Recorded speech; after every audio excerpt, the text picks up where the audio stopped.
I don't do exorcism on demand, but I will meet with somebody if they're suffering, at least try to relieve some of the suffering before I get them on a spiritual regimen. And that could just happen. They show up at the church randomly. You never know when they're going to show up. And then there's spiritual direction appointments day in and day out and all sorts of other things. So my morning, when I say protected, I go over to the church at 5:30, get up at 4:20, get over there by 5:30. And then I have exposition of the Blessed Sacrament until 8 o'clock. The last half hour, I have confessions. We do benediction. Then we have Mass. And then I go on radio at 9, and that's till 9:30. And, so the morning is set. And usually nobody disrupts that prayer time in the morning. So I know what's going to happen. And I need it. I need it because it's not me that goes out into the day to help these people. It's God, and he works through me.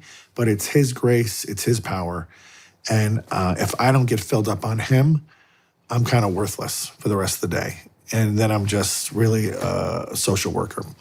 If you think about the church, when Jesus chose these 12 men to go out and make disciples of all nations, when he ascended to heaven and they took up this mission, and it was a big mission, imagine. And they're not particularly qualified either, mostly fishermen.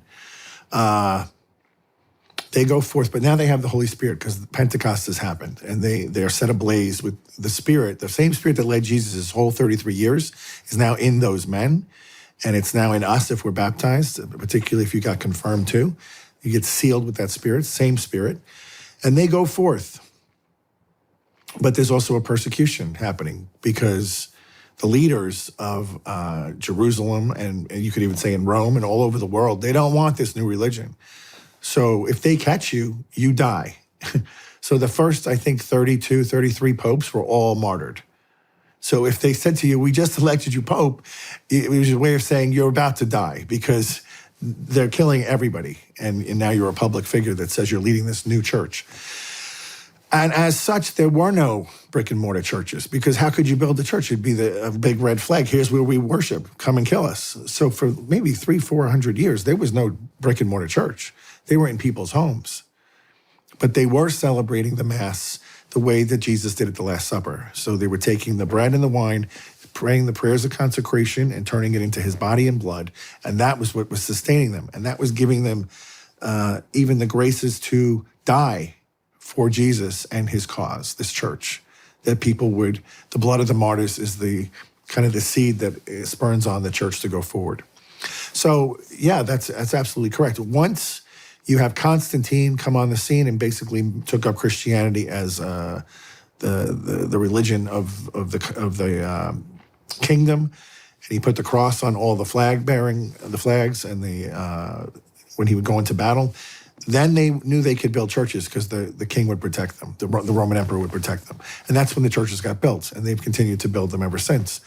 But you go into countries like in the Middle East that are Muslim, there's still a lot of underground churches where there's no, it's just in people's homes because they know if we're discovered, it could be a big problem. I'm a middleman. Did you know that? I'm a middleman. I did. And no priest, no Eucharist. Okay. No priest, no confession. Okay. It would be terrible. It would be terrible. But if you want to go back to scripturally, Moses was a huge middleman. I mean, he was constantly interceding for those people. And it was only by Moses' prayers that God was always relent and, take them back into his custody and his shelter of his protection. Does God need a middleman? Of course not. He can do anything. But what we've come to know and learn, particularly through his son, is that he's a family guy. Mm-hmm. The very Trinity is its own family. And he was perfect before he created anything. And he was completely content, didn't need to do anything. But because he has this overwhelming, magnificent, overflowing love, he wanted to create children. And he wanted to build a stage for them. That's the universe. And he put everything under the domain of man. Everything was all under Adam and Eve. But Adam and Eve were made for God.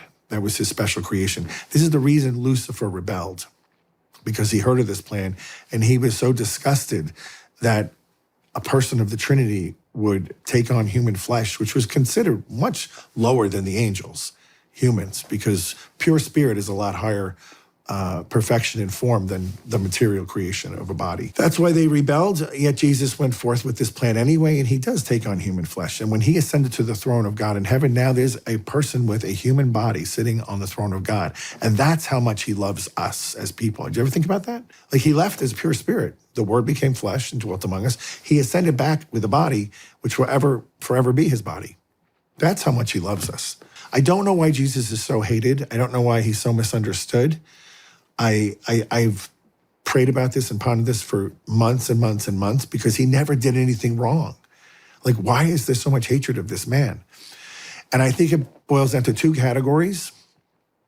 I think there's ignorance or apathy. And, and I've asked people at conferences that I go and do missions, and I would say, do you know what the difference between ignorance and apathy? And, frequently there's always somebody who goes, I don't know and I don't care. And I'm like, exactly, that's the difference. Ignorance is I don't know, and apathy is I don't care. And I think those two categories are growing more and more as the world is barreling towards this precipice of hell. More and more people say, I'm a nun. I don't participate in religion, N-O-N-E, not the sisters. More and more people say, I'm a nun. I don't participate in religion, N-O-N-E, not the sisters. And they think that protects them. Like, I'm good. I'm not getting involved with this.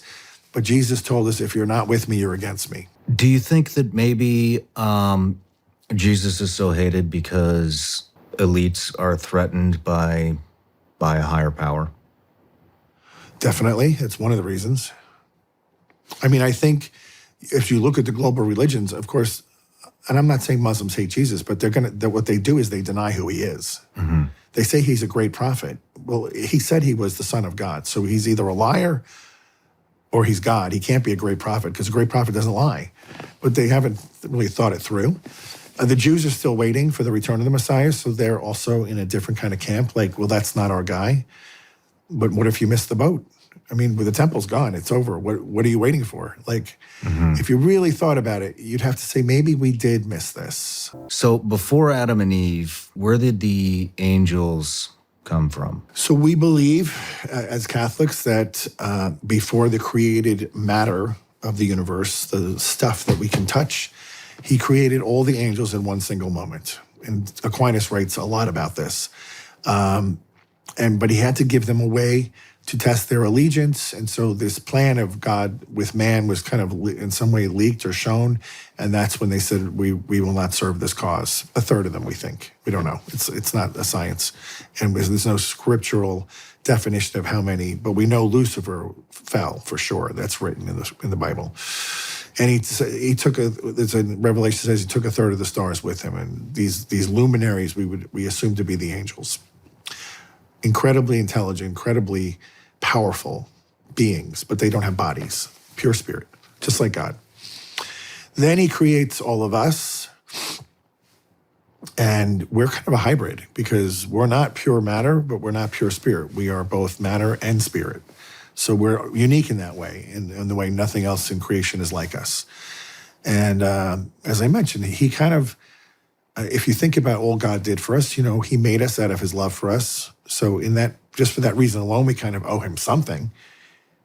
I mean, he made me. If you go and you create a vase, you make this vase and put it on a shelf. Like, if the vase had a personality, I would have to say, thank you for making me. But, it's a vase. It doesn't know what to do.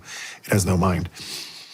But we know that we were made by something. So just for that purpose alone, we owe him a debt. And then because of the sin of man, and we all sin, Jesus came to redeem us and died a horrible death. And for 33 years kind of showed us how to be a good person, how to be a good human being. Even though he's divine, he's fully human as well. And then he offers his life on the cross to the Father for all the sins we committed, and he buys us back from the devil. We were literally owned by the devil. So there's another reason we owe him, right? People don't like the word owe, but justice is real, and you can't have a world without justice. Justice is giving the other person what they're due. It's not a negative. If you say, I'm going to sell my car for $5,000, here's the $5,000, you get the car, justice has been served. Similarly, if I rob a bank and get caught and the penalty is 10 years in prison, I go do the 10 years in prison, justice is served. When it comes to God, giving God what he's due, we can't do because we are incapable of giving back what he gave to us because it's so great. We're not capable. We're just not, we're creatures that can't do the level of love that he's given to us. And so religion, by definition, is the justice we give back to God. That's what we call religion. It's part of the justice virtue. Okay. And it's just giving back what he wants. And he was very clear how he wanted to be worshiped in the Old Testament. And then when Jesus created the new covenant at the Last Supper, he was very clear that this is how I want you to worship. Do this in memory of me. And we've been doing it ever since. You know, when it got established in the Old Testament, he was very systematically clear about how he wanted to be worshiped. There would be an altar, a priest, and a sacrifice and blood. And then they would take the blood and sprinkle it on the altar. They would take the blood and sprinkle it on the people. And this was the way he said, we're going to do worship. And very messy. I mean, imagine when you go to Mass, they sprinkle the holy water on the Easter Vigil. Imagine if I'm sprinkling blood on people. Yeah. You know, it's incredible. Like, you never would forget that. You'd be like, wow, that was intense. And What kind of blood? the animal's blood, bulls, goats, lambs, oxen, a lot of blood, tons. They would collect it in these bowls, and half would go on the altar and half would get sprinkled over the people. Why blood? Why blood from an animal? Because the Jews always believed the life was in the blood. Okay. And they were offering this life as atonement. They had no way to have sins forgiven, but they would at least follow the regimen the Lord gave them to do the worship, and that was their way of obeying. Why do we have to obey? Why did God allow evil? There had to be something in the garden that was forbidden from Adam and Eve in order that they could show that out of love for God, they would obey him. That's the only way you can show you love somebody, is by actually doing what they ask you to do. If there was no rule at all, how do you know? How do you know if you're really going to step up and love him? It's the same with like your kids. If you say to them, please don't do this, this, and this, primarily because it would be bad for you and it could hurt you, but also respect your mom and dad, don't do that. And then they don't do it because they love you, and that's how you know they're actually giving you the respect that you deserve. So that's why God put that tree in the center of the garden and said, do not touch or eat of that fruit. They could have everything else. And there was no work back then. Everything grew on its own. Everything was perfect. They walked with God every afternoon in the breezy time of the day. But the deception of the devil was, first of all, he starts talking to Eve. And he goes, did God really say you cannot eat of any fruit in the garden? So he twists what God said. And she goes, no, he didn't say any. He said just the tree, that fruit. And then the serpent goes, oh no, surely you will not die. Your eyes will be opened. You will be like God. So now Eve, for the first time, and she's completely happy up to this point. She has no wants in her life. She thinks now suddenly God's holding out on her, that there's something that's going to make her more happy if she gets it. And he tricks her. And she gets her the serpent gets her to eat it, and she gives some to Adam. He eats it, and then their eyes are open. They realize they've committed the worst possible sin they could do. And it drags all of us down. But God doesn't despair there. He has a plan. It's a rescue mission. You'd be familiar with rescue missions. This was the greatest rescue mission of all time, when Jesus is going to come into the world, and he's going to take down the devil on a different kind of tree, on a cross. So where the first sin entered the world from a tree, now redemption comes through a tree. Where Eve fell, the Blessed Mother brings forth the new plan by saying yes to God and allowing the second person Trinity to become incarnate in her womb. And so you can see the parallels of like these first parents and now the new Adam and the new Eve is Mary and Jesus. From what I've learned, we've already been forgiven. Mm-hmm. And that was part of Jesus on the cross. We've all been forgiven. And so can I not ask for forgiveness in my own home? You can. What is the difference? Will you actually know you've been forgiven? That's the difference. And we are set free through baptism from being under the domain of Satan. He's like a lawyer. He's a legalist, and he knows where his boundaries extend and where they stop. The minute we're baptized, this is why I tell parents all the time, please don't wait for Aunt Sally to fly in 3 months for the baptism. Just baptize the kid right away. Because that restores that person back to God and out from under Satan's foot, literally stepping on the person's neck. And they have them by chains. And legally, they own the person until that kid's baptized or the adult. Once you're baptized, we're completely set free, as you mentioned, until we sin again.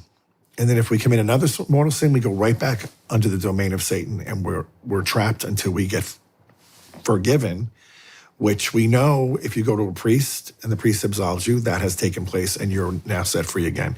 And any demons that are attached to you are broken off you, and you can feel the heaviness lift. The church also states that you can have perfect contrition for your sins, which would also bring forth an absolution of your sin. But to have perfect contrition means you have no attachment to sin anymore. Very difficult to do, very difficult to measure. And so I'm always like, it's not that hard. Just go to confession. In my church, it's always anonymous. I'm in one room, you're in another. There's a screen between us. I can't see you. I can hear you, but I don't know who you are. So it really is more like God's doing it through his priest. The other reason that the church says we need to do this is because when we sin, it's not just against God, it's against humanity, as witnessed by Adam and Eve, who dragged us all into this with them. So through the priest, we're actually getting absolved by God, but also there's coming an absolution of sorts, you could say, or a forgiveness that's also coming from humanity in the person of the priest. After the churches started being built, confessions were public. They were You public. had to go stand on the steps of the church and confess your sins to the priest in front of the whole community, and then he absolved you. I mean, a lot harder, clearly. Wow. Just think about that. There's people that would say, I'm just not going to confession Yeah. because I don't want the people knowing I did this. You know? But Yeah. so it really isn't as bad as people make it out to be. It's a simple thing. It's for your own benefit.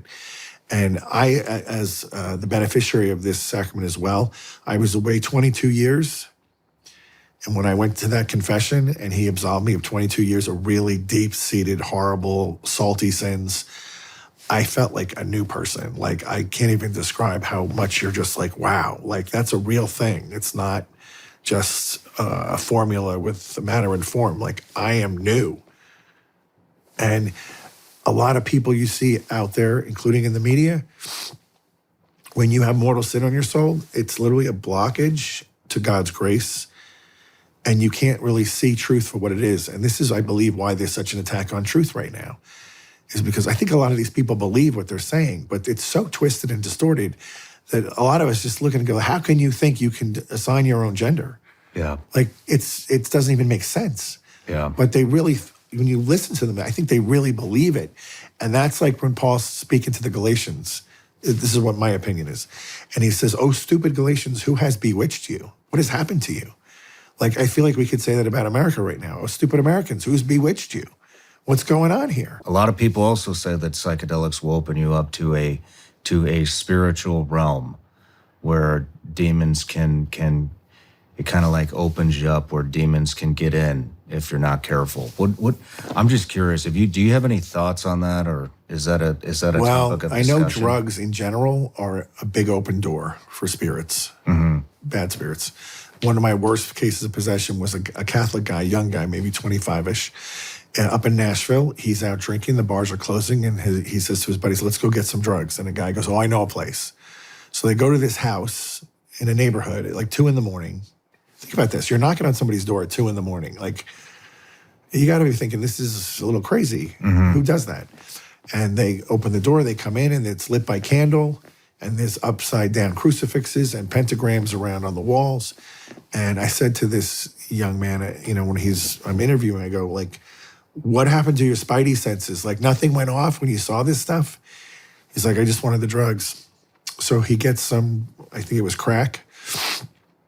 As soon as he smoked it, he felt the demon enter him. And that was the beginning of about a 6-month ordeal to get it out.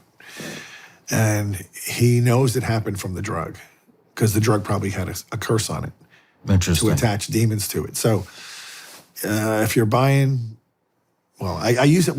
I would have said years ago, if you're buying stuff off the street, you don't know what you're getting, truly, both in the natural and supernatural. But I would add today, some of these pharmaceutical stuff, same thing. Yeah. You don't know what you're getting.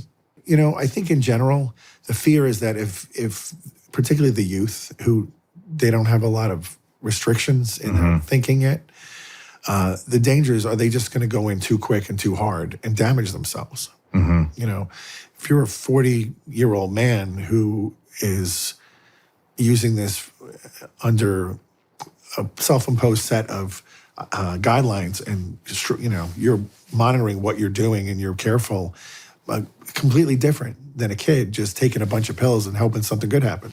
Downstairs you had asked, we were talking about rosaries, and I told you I still have mine.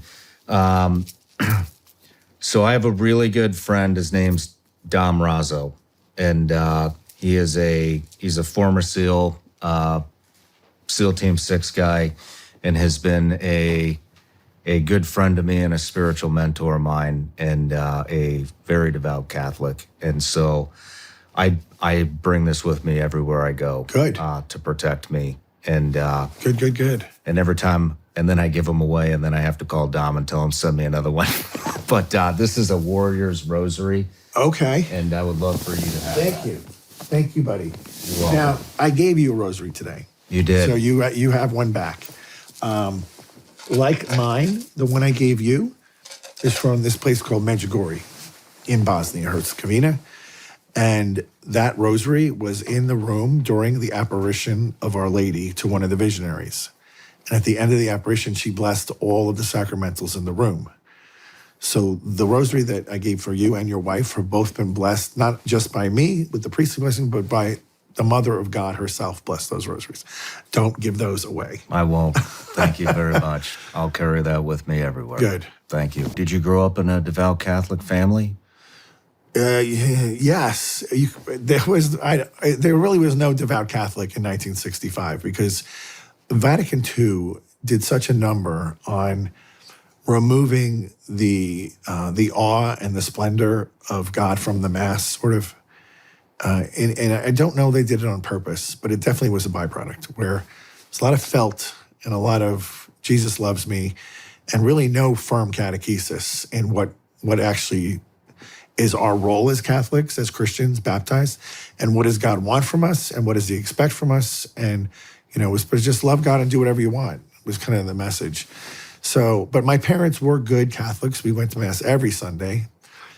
They prayed the Rosary. They were. I remember the first time I recognized my dad kneeling at Mass. Like, it's a powerful image to see your father kneeling when he was a New York City fire chief, a big tough guy. So, to see him kneel made an impression on me. Has the church come back around? In many ways, yes. Okay. Pope Benedict opened the door to allow the sacrifice of the Mass that took place up to Vatican II, which is the extraordinary form they call it now, which is in Latin, where the priest says this back to the people, but it brings forth a greater reverence in the Mass. A lot of the priests who are leaning towards the more liberal side of the spectrum, and who were lobbying for women priests, who were lobbying for married priests, who were lobbying for all these things, gay marriage, they're pretty much run their cycle and they're about over. And the new priests, the young guys, are going back to the traditional principles of the faith. And it's the orthodoxy that never left, but it was really put under the carpet and hidden away for about 40, 50 years. Well, the church is definitive on its teaching, and it always has been. There can only be men priests because they follow what Jesus did. He chose 12 men. There were priestesses in other pagan religions at that time, so it wasn't off the table. He could have done that. His mother is the holiest person that was ever created, who's not divine. She would have been the best priest if you were going to allow anybody, because she's perfect. I mean, she had no sin in her. But he chose no. These will be these 12. So that's never going to change. Can priests be married? They sure can. We know Peter had a wife. He had a mother-in-law, so he had to have a wife. And we've had married priests for, probably 4 or 5 centuries in the church.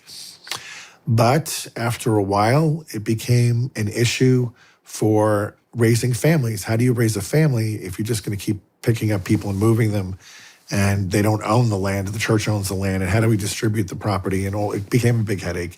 And for many other reasons, the church just said, we want the priest to be focused on his flock specifically, and that's why we're going to impose on him this promise of celibacy. Is there any friction within the church on that, especially in the priesthood? I don't see it. I mean, so in the church, there's the God-imposed rules or laws, and then there's man-imposed, okay? The man-imposed ones can be changed, and that's not a problem. The ones that God set forth, we are untouchable. We can't change those things. It was through the popes where they decided to embrace celibacy rather than marriage. So that can be changed back with no problem. Pope has the authority to do that.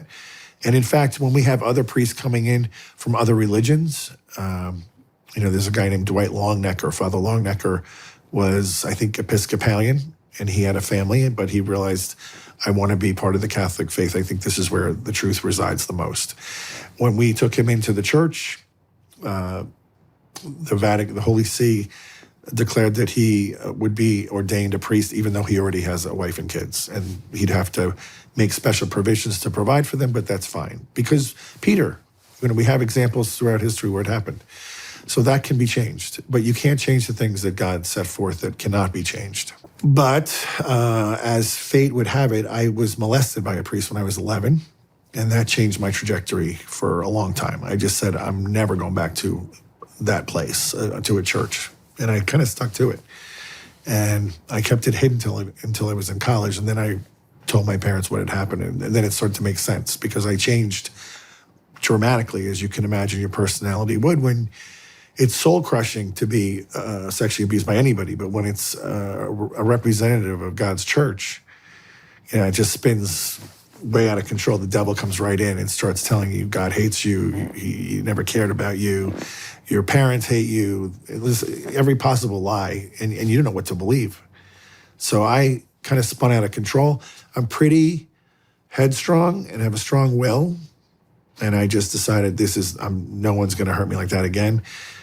Joined the football team, lifted a ton of weights for a long time to become as big as I could, and then thinking that would be,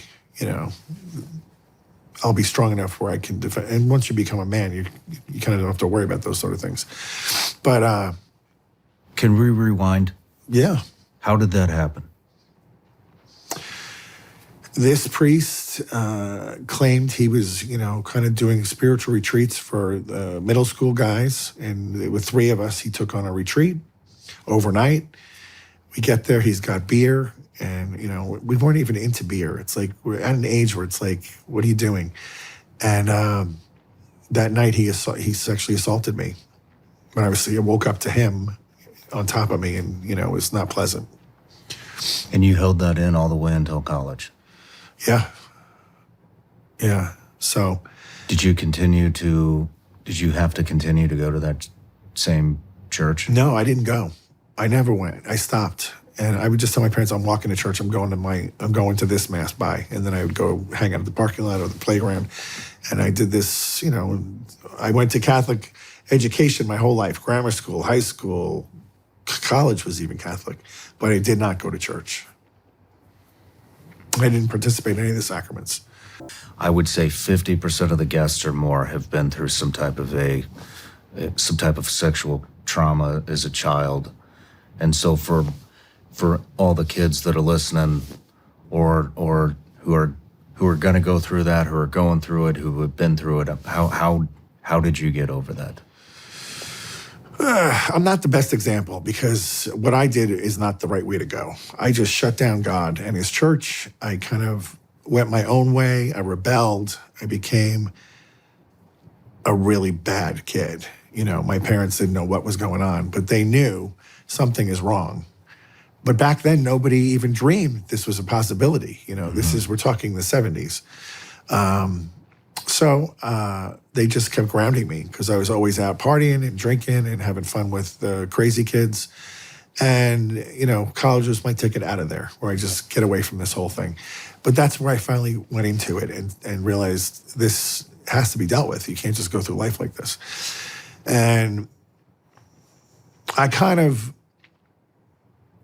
just looked at it objectively. Like, I guess bad things happen to people who don't deserve them. It happens all the time. I guess I'm a victim of that. But I'm not going to let that, be the guiding force in my life. Like, it's an event, but it doesn't have to be the force that's going to shape and mold you. So, like, live your life already. But I was living my life without God, and that's the first mistake. Don't throw God out when something bad happens. It's not his fault. You can't blame God for his cheap labor. So I would say if you're a kid and something bad has happened to you, tell your parents, regardless of how embarrassing it was or how shameful it was or whatever. They got to get involved, because the only way you're going to get quick help is when they know something has happened. Now, if your parent is the part of the problem, if they're abusing you, then you have to get help from somebody else. Go to a teacher. How do you feel that the Catholic Church deals with this? I mean, it has been a reoccurring problem within the church. Again, I'm not probably the most informed, but probably more than the lay people. I think a lot of good provisions have been put into place to stop this. But my own case, I was one of 17 from the same priest. One of 17. So that could have been prevented long ago, before I was even, on the horizon there. The bishops kept moving him, and that's what happens, So I blame the bishops. They could have prevented this. And I'm not going to make any excuse for them at all, because, like, one kid is enough to say, no, we're not going to let that happen again. But right here in Franklin, I mean, there was just a priest removed a few months ago. So it's still not completely over. Yeah. And you got to go back to the seminaries and say, you got to have better detection systems when somebody is open to this sort of sexual behavior. There has to be a way to screen it. There has to be. When I first came back to the faith, I found a priest in New York who I really liked. He was a Franciscan friar, the Renewal, Father Benedict Rochelle. He also was a psychiatrist. And he told me he'd interviewed probably 1,000 priests who did these things to kids, usually in prison. And what he noticed with all of them is they had stopped praying. He would just say, when did you stop praying at your office, the breviary? It's the one prayer we have to pray every day. We don't have to say Mass every day, but we have to pray this set of prayers. It's the only promise we take, is to do that, in obedience to our bishop. And they would all say, how did you know? And he said, because I've been interviewing you guys for years now, and it's the common denominator. Now, that doesn't take away the problem. If somebody has an inherent problem that they're attracted to children, even praying is not going to be enough, I don't think. But you can see that was a factor. They gave up praying, and they basically threw in the towel, and they gave in to the desires. But there has to be a model that you can be screening in seminary to figure out. I mean, I have to believe they know they have this desire. We know what we want. We know what attracts us, what makes us, get aroused.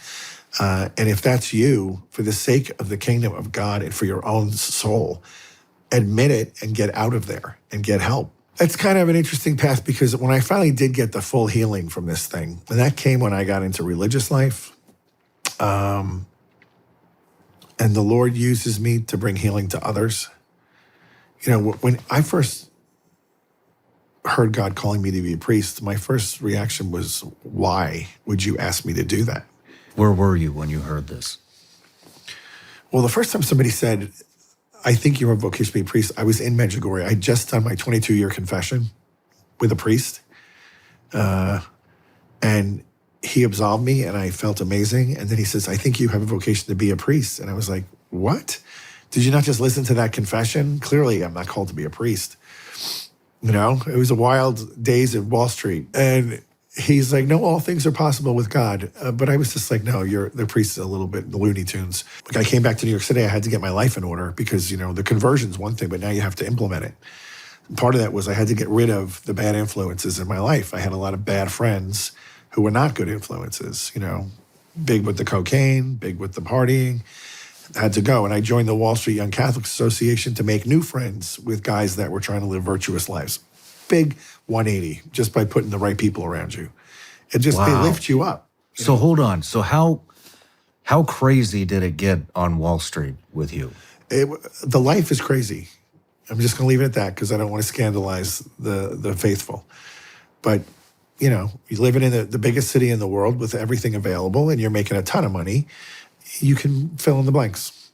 And then I started working for a public relations firm where I was working with both New York corporations, big ones, Citicorp, Chase, Pfizer, but also the celebrity route. So Jennifer Lopez was a client, Tommy Hilfiger, Rolling Stone magazine's photographer Mark Seliger, and he was introducing me to people like Brad Pitt and Jerry Seinfeld at his parties.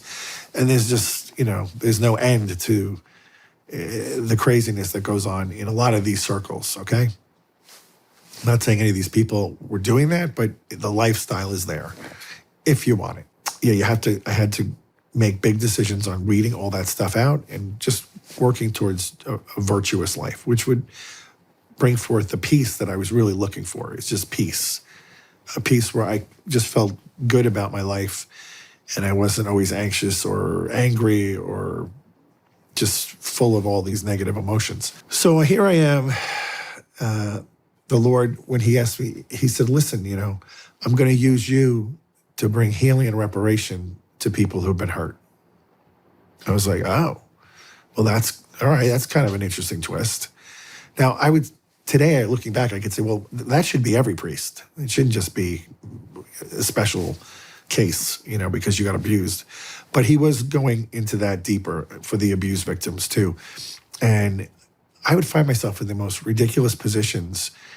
I speaking in a prison to, 500 murderers and rapists who, by the way, probably 80% of them were sexually abused as kids. And they went into drugs and then they went into getting the money for those drugs and got involved in all sorts of bad things, where I'm preaching to them my story and telling them that God has a plan for their life too. And I'm watching these big, huge skinhead murderers, and there's just tears coming down because they've never heard this. No one's ever told them that, one, God loves them, that two, he has a plan to rescue them and get them free again, and that he's never stopped loving them. Like, they've never heard this.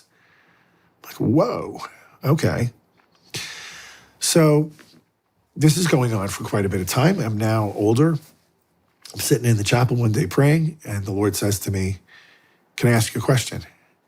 And I'm like, okay, but you've never asked me if you want to ask me a question before. What is this about? And if you want to ask a question, you just ask it. He goes, I want you to remember this. I don't want you to ever forget it.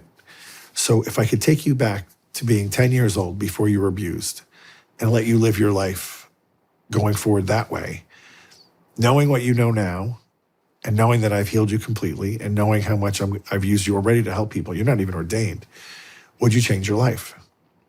And I had to think about it. And I was like, no, I'm good. Because I don't have any of the baggage. I don't have any of the pain. But I'm seeing how you're using me to help other people. And if this is just the tip of the iceberg, then let's go forward. But it was such an amazing moment where you realize he really can bring goodness out of anything if you let him, if you're willing to be healed and do the work and go forward. When God asked you that question, was it in your head? Was it? Yeah, I can hear his voice in my mind. He spoke to me once outside my head, but that only happened once in my life. What was that like? So I got back to New York City after this conversion, and this priest became my spiritual director. And he said, I want you to start praying every day if the Lord wants you to do something different with your life.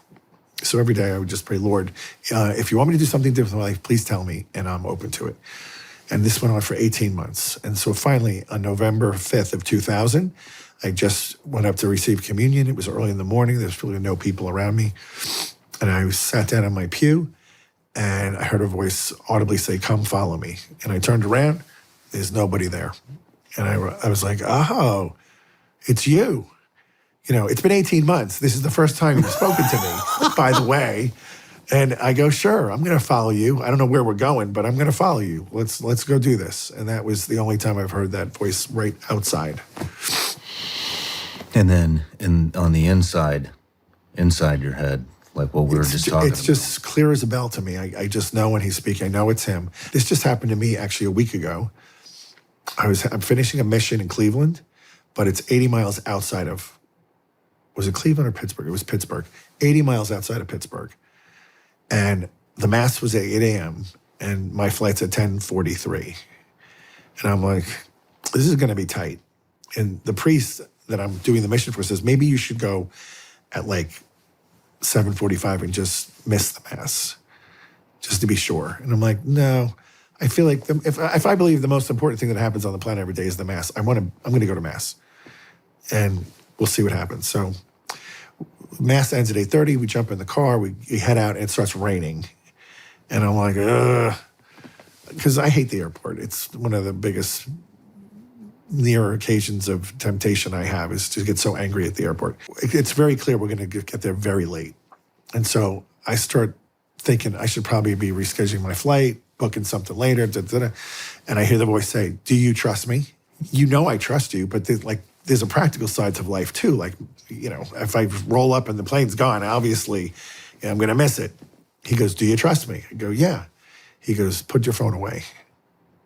I'm like, okay, so I'm not going to do the phone thing. We pull up at 10:30 on the dot at the curb. I have to go into the airport, up 2 escalators, get through security, get on a train that takes you over to where the terminal is, and then get to my gate, which is like number 43C or something. And I'm just like, impossible. This is never going to happen. I'm already doubting. And I get up there, and I have clear, but there was like 10 people ahead of me, and they go every other, it takes forever. And this TSA lady grabs me and goes, just come over here, Father. She takes me to the TSA. I don't have to take my shoes off. I don't have to take the belt. I don't have to do anything. She throws my bags on a belt. There's nobody in this lane at all. And she goes, just walk through the thing. Go. And I'm like, what is happening here? And I walk out, grab my bags. I go. The shuttle doors are waiting, open. There's nobody on the train but me. And normally they wait for like 5 minutes to, fill up a little. I get on and they shut and they go zooming to the other end of the terminal. Doors open and it drops me out at like gate 25. So I'm already just like 2 gates away. And I get there and it's like 10:40. I have 3 minutes and the gate is empty. There's nobody there. And there's not even an American rep. And I'm like, just missed it. And the door opens to the flight path to the plane and it's American guy. He goes, hey, he's here, hold the plane. And he rushes me down the little gangplank onto the plane. I sit in my seat and we take off. 10 minutes from gate, from the curb to the gate, through security, with a train. Impossible. Wow. Impossible. Wow. Yeah. When he does stuff like that, I shouldn't get amazed, but I do get amazed. I'm like, what? I even took a picture of my watch and I texted it to the priest that dropped me off because he was apologizing. He's just like, I'm so sorry you missed your flight. And I had a picture of me inside the plane. I'm like, I'm on the plane. He's like, what? Wow. What do you think about reoccurring numbers like 444? Happens to me all the time. What is that? I don't know for sure, but for me, when I see a triple, it's always Trinity. So I just do a glory be every time I see the 3 numbers. Glory be to the Father, and to the Son, and to the Holy Spirit, as it was in the beginning, is now, and ever shall be, world without end. Just give God glory. So I would get to the point where at like 5:55, I'm like, okay, I'm off the hook now for like 12 hours because there's no 666 on our clocks, clearly.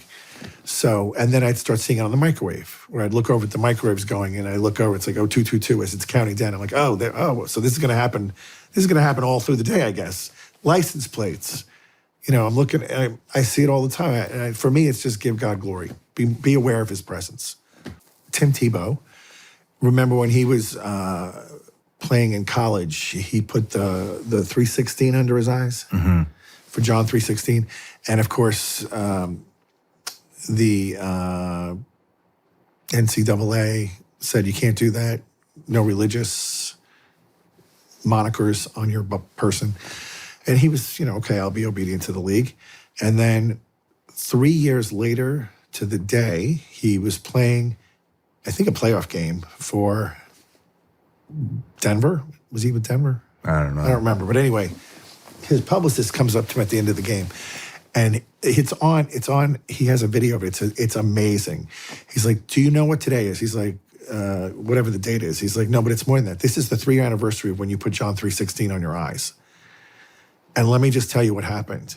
And there were like a dozen stats on that game every one of them was 316. Wow. Like he had 31.6 yards in passing. He had, it was all over the game, everywhere, rushing. And like this is involving two major teams that you can't orchestrate this. Yeah. And that's how God just gives you a wink, like, I'm in control here. I know what's going on. And I'm thankful you did that for me. And that day, it was the most Googled thing I think for the week was John 3:16 on the 3-year anniversary. Wow. Yeah. Man, I always feel like that's a sign that God's just saying, hey, I've got you. Yeah. Don't worry. Like it's I'm like here. He's playing chess with like a 1-year-old and he's 400 moves ahead. It's insane. You can't even like map it out and how he does it. I love it when it happens. Me too. I love it when it happens. So I had this spiritual director at Our Lady of Victory Church. It's on Chase Plaza, of all names. And when he was directing me, he said, first he said, you're going to need a director. And I go, why? He goes, I can just tell. You're going to need a director. I go, is that you? He's like, yeah, I'll do it. So just come back next Friday. We'll start this. He's the one who got me started asking the Lord if I want to do something different with my life. And he said, I just want to make you aware because you came out of such of a dark place where you really were like one foot in hell, another on a banana peel. And the devil's probably very angry that you got snatched back out of his clutches. So just be aware. He's going to be coming for you. And when you hear that said, you're just kind of like, what are you talking about? Like, because I don't know. So one day, I'm kind of getting tired of my job, even though it was a good job, the public relations job. I don't really know if I want to represent these people anymore that we have as clients, just for my own personal reasons. So one of the problems with entertaining these kind of people is it's a big party life, right? So you go out for dinner and it goes forever and there's drinking and drinking and drinking. And I just was getting worn down. And I said to the priest, I said, it's like having a foot in both worlds. I can't do it anymore. I feel like I got to get out of this. And he says, well, just stop the drinking. Just stop the drinking for a month. When you go to the restaurant, go ahead of time and tell the waitress, when I order this, just make it, if it's going to be Jack and Coke, just do Coke for my order and don't tell anybody. And I go, okay, I can do that. And I walk out of the church and standing at the front of the door, like 3 feet back from the door of the church is this very, very, very handsome guy in this amazing, like you could tell it was like a custom-made suit and everything. He looked like he walked off a magazine. But he's just standing there. And that's kind of unusual because New York is like always people are moving. There's nobody standing around alone staring at the church doors. So I made a note of him, walk past him, and I start going towards my office. And he comes up next to me and grabs me by the arm, which, again, nobody does that because you'll get punched in the face. You don't grab people. And I'm like, what are you doing? Get away from me. And he goes, let's get a drink. It's like 10:30, 11 in the morning. And I'm like, what? I go, get away from me. And I switched directions and then headed home because home was only like 2 blocks away. I get to my building. I go through the doors. I look back and he's just laughing at me, just like mocking me. He leaves, and then I run back to the church, and I get the hold of the Monsignor, and I go, let me tell you what just happened. And he goes, well, I told you, he's not happy with you, and he's going to make a play for you. Just be on guard. And I'm like, okay, well, you didn't tell me it was going to be like creepy stuff like this. Like, well, that was weird. He heard our conversation, even though he wasn't in the church. He's like, yeah, he has a lot of power, but like God's power is bigger. Don't worry. All right, so that ended. Now I am a seminarian. And I was on break, and my old boss and myself decided to go down to Miami and visit one of our friends who used to be at Citibank with me on Wall Street and is now working the Latin American market for, I think, private banking or something. And she sets the whole day up. We're going to have kind of a brunch at this place called Nikki Beach, which is, again, one of these very exclusive bottle service, fancy places. We go, we sit down, we order, and the two ladies are looking over my shoulder and they're noticing this guy. They're like, oh my gosh, this guy's so handsome. Look at him, he's amazing. And I'm not really paying attention until he starts walking over to our table. And then one of them says, oh my gosh, he's coming over here. And I turn around and look, and it's him, same guy. Are you serious? Same guy. Now he's in a bathing suit, even better looking than in a suit. And I'm like, only the devil would have the perfect body, right? And he goes to me, what are you doing here? I thought you were going to be a priest. This is my territory. And the girls, literally, the hair goes up on their back and they're freaked out, back of their neck. And one of them grabs the bell, says, we have to leave right now. And we go to leave. And he just, again, started laughing at me with the same mocking laugh. Like, I'm watching you. I can see what you're doing. Probably shouldn't have been there. But lesson learned. Now when I encounter him, he's inside people. He doesn't take a physical form like those 2 other times. What went through your head that second time as soon as you realized I knew I shouldn't have been there. Like, this isn't a place for a seminarian, There was more than just drinking going on. They had little cabanas where people are coupling up and doing things, and all the basic capital sins are happening. Yeah, yeah. So, fool me once, shame on me. I mean, how did you get into exorcisms? Well, that's interesting too. After 9/11, I moved up to Boston, and I wound up staying with a priest for about 9 months, and he did deliverance ministry. In fact, the very first weekend I arrived, and I didn't know him that well, but I'm out of luck. I have no job now, and now I have no place to live because I was so close. They closed everything under Canal Street, so there was no power, there was no gas, there was no electricity. And so basically everyone was told, go find a place to live for at least 6 months because this isn't going to be up and running anytime soon. So this priest invited me up to Boston. I said, I'll go. I go up there, and he was amazing. But he had this ministry. So my first weekend there, he has this woman in his chapel in the rectory who's slithering across the floor like a snake and foaming at the mouth, and her eyes are rolled back in her head. And he's doing all these prayers. And then he looks at his watch and he says, okay, I'm going to go celebrate Mass. I'll be back in an hour. Just stay with her. And I'm like, what? This is my first introduction to this life. He leaves. She looks up at me, and she's got this weird look in her eyes, and she's got the foam coming out of her mouth. And I'm like, oh, hell no. And I get out of there, and I lock her inside, and I sat outside and waited for him to come back. Well, he comes back, and he's like, what are you doing? What happened to the lady? I go, no, she's in there. But I'm not staying in there with her. I mean, are you crazy? You left me alone with her. And he's like, oh, okay. I sometimes forget, for the people who haven't been around this, it's a little jarring. I'm like, a little jarring. Look at her. She looks like a snake. My God. So that was my introduction initially. And then for 9 months, he would do this with people, and I got more comfortable in being in the room with him. Like how many times in 9 months? Probably one or two a month. 1 or 2 a month? Yep. Yeah.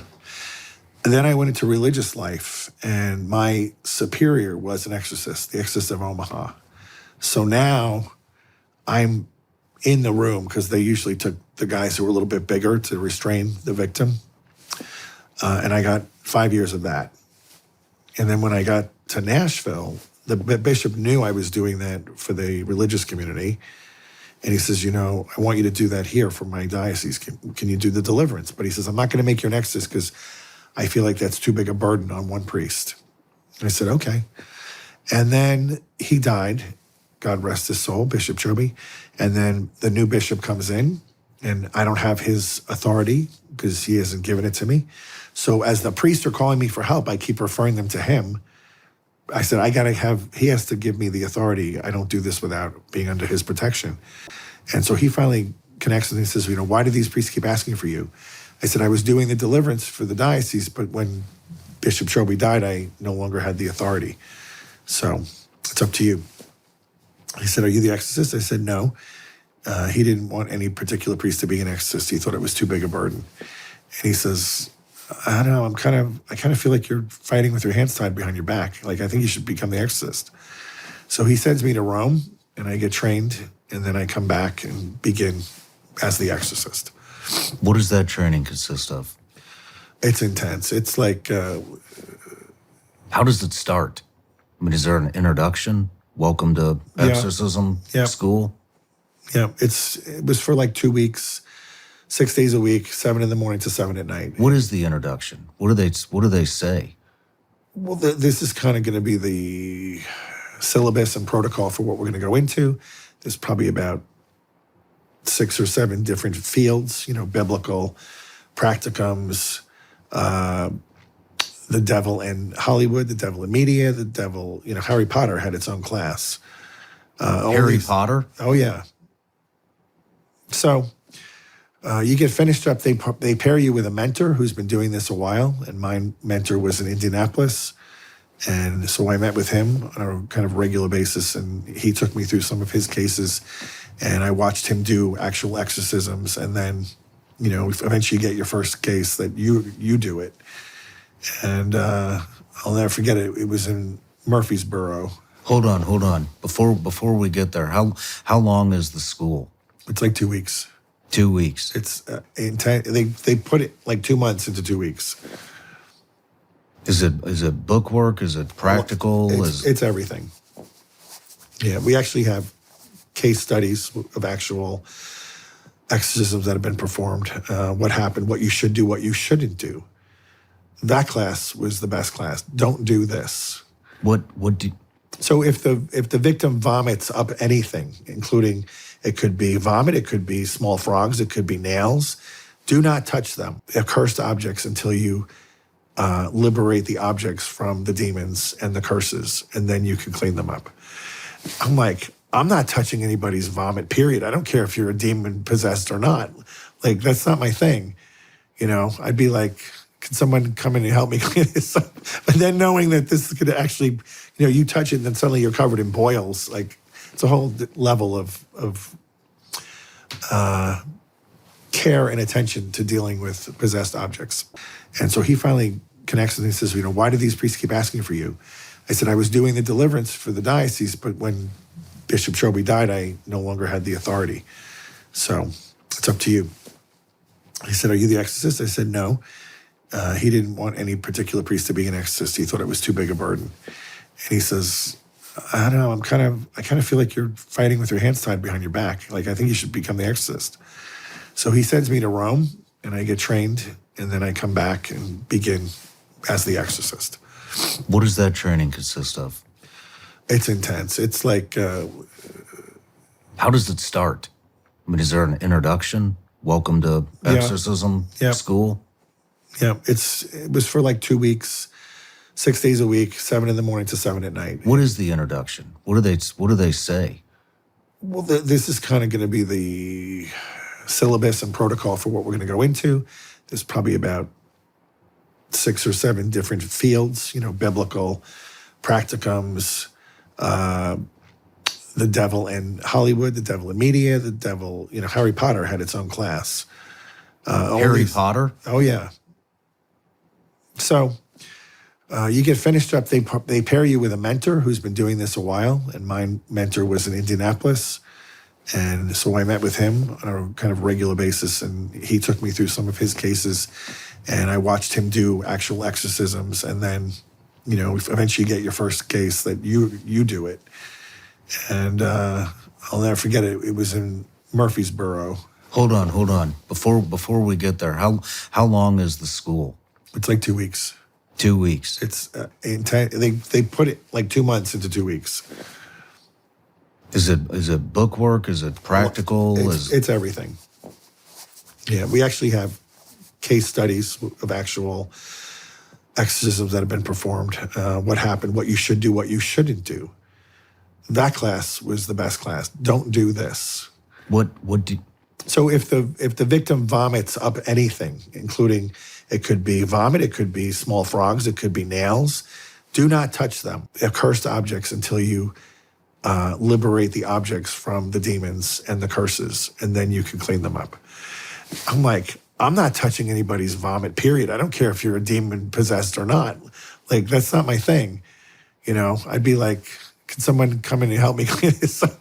But then knowing that this could actually, you touch it and then suddenly you're covered in boils. Like, it's a whole level of care and attention to dealing with possessed objects. And then that eventually became what was being known as the Ouija board, which was bought by Hasbro, toy company, and they're based in Salem, Massachusetts, the capital of witchcraft. And they have consultants who went into the development of these boards that became Ouija boards, and that they are the first to say that they asked the board what its name is, and it said Ouija, which means nothing. And the first year they went to market, the number one board game was Monopoly, and that year Ouija boards outsold Monopoly by 1 million boards. So it was embraced by the culture, like fast. Mm-hmm. And it's opening a portal right into hell. Interesting. How else can the transmission happen? Well, that's pretty much it. I mean, for mediums, you mean? No. I'm sorry. To become possessed. Sexual vices, drugs. I mentioned the drugs. But one mortal sin is enough to open the door. I've never seen a case from one mortal sin, because it's easy to commit a mortal sin. You know, if you miss Mass on Sunday, that's a mortal sin. But perpetual and habitual mortal sin is definitely a door opener. So if you're, a married man who's continually having affairs and a womanizer and cheating, that can be an open door where suddenly their personality will change and the wife will know something's wrong. She's not even picking up on the affair. She's picking up on now this guy's carrying around these fallen spirits that are changing his personality. He's becoming more angry. He's more judgmental. He's more rotten. And she just thinks, I must be doing something wrong. I don't know what happened to our marriage. Is there any validity? I've talked to, as I mentioned, I talked to a lot of the people that have been on the show have been sexually assaulted. Women have been raped. There's been a lot of discussion about that kind of those kind of traumatic experiences. I've talked to a lot of people that think that demons are kind of passed on through sexual trauma, through rape, through molestation. Is there any validity to that you know of? Passed on is not the right word. The person doing the raping can have demons and probably does. Mm-hmm. There's a defection there that they've allowed something in that's now causing them to hurt people. Obviously, it's not natural. But then the person who gets abused, I wouldn't say those demons are going over to that person. But what happens is the person in trauma has a giant wound that needs to be healed. And in every exorcism, in every deliverance, the other side of the coin is healing. There's always a hurt that is occurring with the deliverance. And the healing has to happen before the demon can be cast out. And so if the person never gets the healing, they can go in through that wound and manifest themselves within that person. They don't like to be disembodied. And so they get into the person through the wound. The person can be very angry at what happened, legitimately, can be angry at God, legitimately. But if there's never a forgiveness or a healing, that's where they really nestle in and take up house. So it's not the same demon that caused the rape. It's a new set for possession. Again, that's like, there's no science that we can just say this happens all the time or that happens all the time. I think if someone, too much curiosity can be a bad thing. Curiosity is not a virtue. So there's people that spend hours a day on YouTube just digging deeper into darkness and occult and black masses and desecration of the Eucharist and all these horrible things. And again, the demons can inflame our passions and put thoughts in our head that can twist things. So we are thinking one thing. I had one guy who was possessed. He went on YouTube and tried to open his third eye through a video and felt the demon go into him through the YouTube video. No disrespect to YouTube, but that's what he did. His name is John. I worked with him for 2 years, and we never got him fully liberated. Medjugorje is this place where she's been appearing to these 6 kids since 1981. So 43 years, every day, the Blessed Mother appears to at least 3 of these children. 3 of them have all 10 secrets. They only see her once a year. And we don't need to get into the mechanics of all that. But at least 3 of them are seeing her every day for 43 years. Something is happening. Like if heaven is trying to alert the world that there's a problem, like never before. And she said on 3 occasions in these messages she gives to the world, sin is at an all-time high. this is the most evil generation since the inception of man. Worse than the flood. Worse than Sodom and Gomorrah. Now. And I think part of that has to do with the fact that we can instantly communicate with everybody around the world, and we are propagating sin in a way we never used to. If you wanted to have a sexual sin, you had to go do it with somebody. But now we can just open a phone and do things on the phone. And Los Angeles is California, but mostly Los Angeles, #1 exporter of pornography to the whole world. Something like 65% of it's all made in California. We should be not only ashamed of that statistic as Americans, but fearful for the kind of things that they're opening up to the country with that kind of filth, with the demonic world. And then you look at the rest of Hollywood and how there's a lot of other problems. I just saw Nicole Kidman has a new movie coming out who alleges to be Catholic. They almost gave it an X rating. In our day and age, imagine that. So they had to cut stuff to get it down to R, but she has a preoccupation, it's having an affair, but also preoccupation with sex with animals. So we're going to a whole new level. And this is a mainstream film that teenagers are gonna watch and maybe get hooked into something even darker. Okay, this is my issue with Hollywood. Do not tell me you're Catholic and then produce such filth and drag other people into your mess and then come to church on Sunday and sit in the pew. Excuse me, it's not okay. We put up with it with the politicians for long enough, but the Hollywood has to be held accountable too. Like, they're hurting the kids. They're hurting them. And they're opening these doors to horrible things that they should never see. Very, very bad. It's my first time, so I hope I know what I'm doing, right? I go through the whole rite. I follow the protocols exactly. She's on the floor literally struggling. I mean, she's sweating. Her body's being contorted. She's screaming. She's in pain. We're hearing guttural voices of men that are coming out of her. So I know they're also uncomfortable.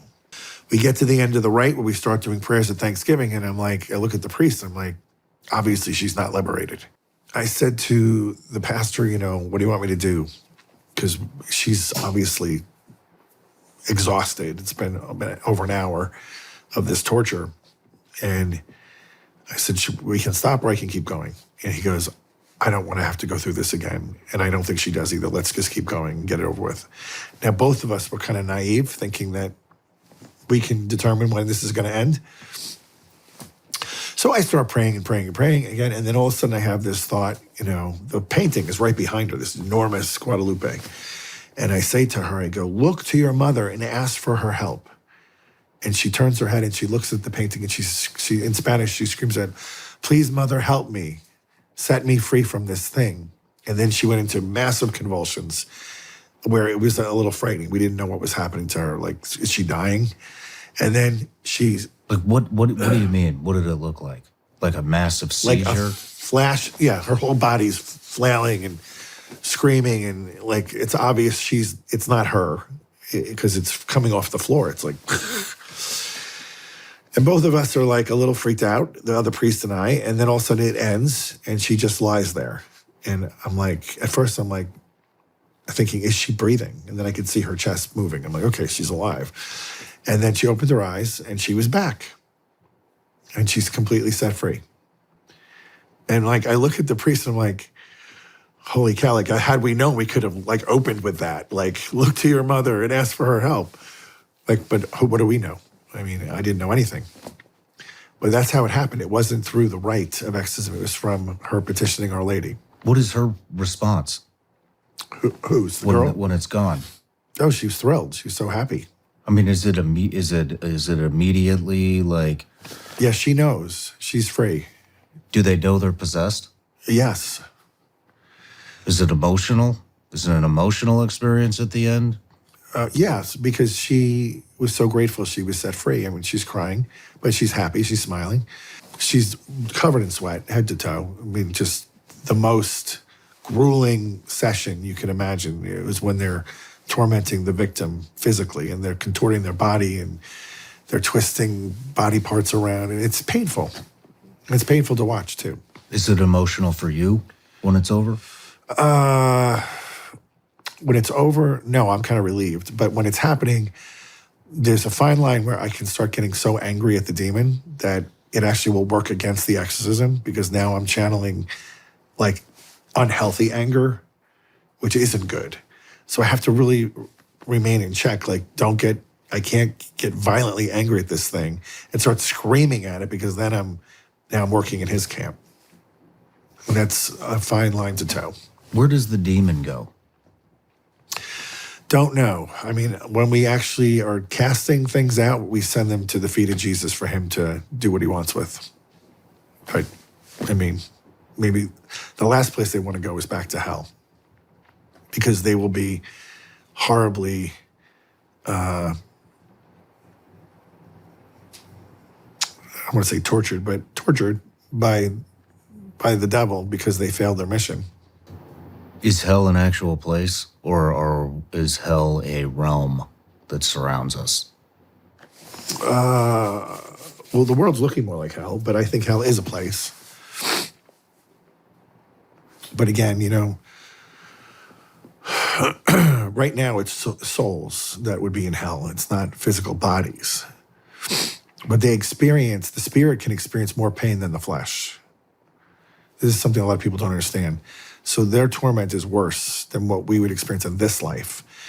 And so too, on the flip side, heaven is so much better than this life that people can't imagine. So when people die and come back, they often don't want to come back. But the Lord's like, no, you got to go back. Because they're like, it's just so amazing. I've had people tell me, like, there's smells we haven't smelled here, good smells. There's colors we haven't seen yet. There's flowers that seem to have their own like vitality and life, that they move, and it's all in the glory of God.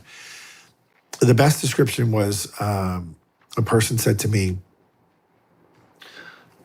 heaven is real life the way that a real person is versus the person's shadow. So if you see someone's shadow on the sidewalk, that's this life, one-dimensional gray, that's life on earth. And then the whole vitality of a human being would be the comparison to heaven versus the shadow. So that's big, it's huge. The only time I've been physically attacked was once. Again, it was another woman who was manifesting a snake on the floor, crawling like a serpent. I have a guy with me who's supposed to be my bodyguard. And Are the bodyguards other priests? no, they can be, but in this case it wasn't. Okay. This was another Spanish person who didn't speak English, so I needed a translator as well. So I had this gentleman from the Spanish community who, he's a good guy. And at one point, as I'm doing my prayers and she's slithering across the floor, her head flies back like that, and she's staring at me, and she's sort of got like the snake eyes, which are like, I think, vertical instead of like ours are this way, and there's slits and they're yellow. And I just kind of looked at her, and I immediately thought, this isn't good. Something is happening. And she flew off the floor without using her hands and her feet, and was immediately in front of me and grabbed my stole. So I have a stole on, which is a piece of fabric that goes around my neck, and she starts choking me. And she's not a big girl. She's like maybe 120 pounds, but she has a grip that I can't break. So I start looking over to him, and I'm like, come on. And he looks at me, he's like, no. And I'm like, are you kidding me? This is your one job. And he's like, I'm not coming in. So I just then focused, and I said, in the name of Jesus, stop. And she fell back on the floor and went back to her slithering, and I backed up a few feet and continued. But that's the one and only time I've been physically attacked. How much fear do you feel when you're doing these? None, because my attitude is, if God is giving me this ministry to help his people, he's going to show up. And why would he allow them to hurt me unless it's for my own education and learning? Like, sometimes you learn by mistake. So like that case, like, I don't know what I did wrong. I think I didn't vet the guy in the room with me enough. Maybe the Lord was trying to tell me, you got to pick these people a little more careful. I don't know. I'm friends with a priest who had two 300-pound men in the room with him. And again, it was a woman. And she reached over and with one hand lifted one of the guys between his legs and threw him 10 yards with one hand, 300 pounds. Wow. Yeah, think about that. So it's not the person's strength. It's clearly supernatural.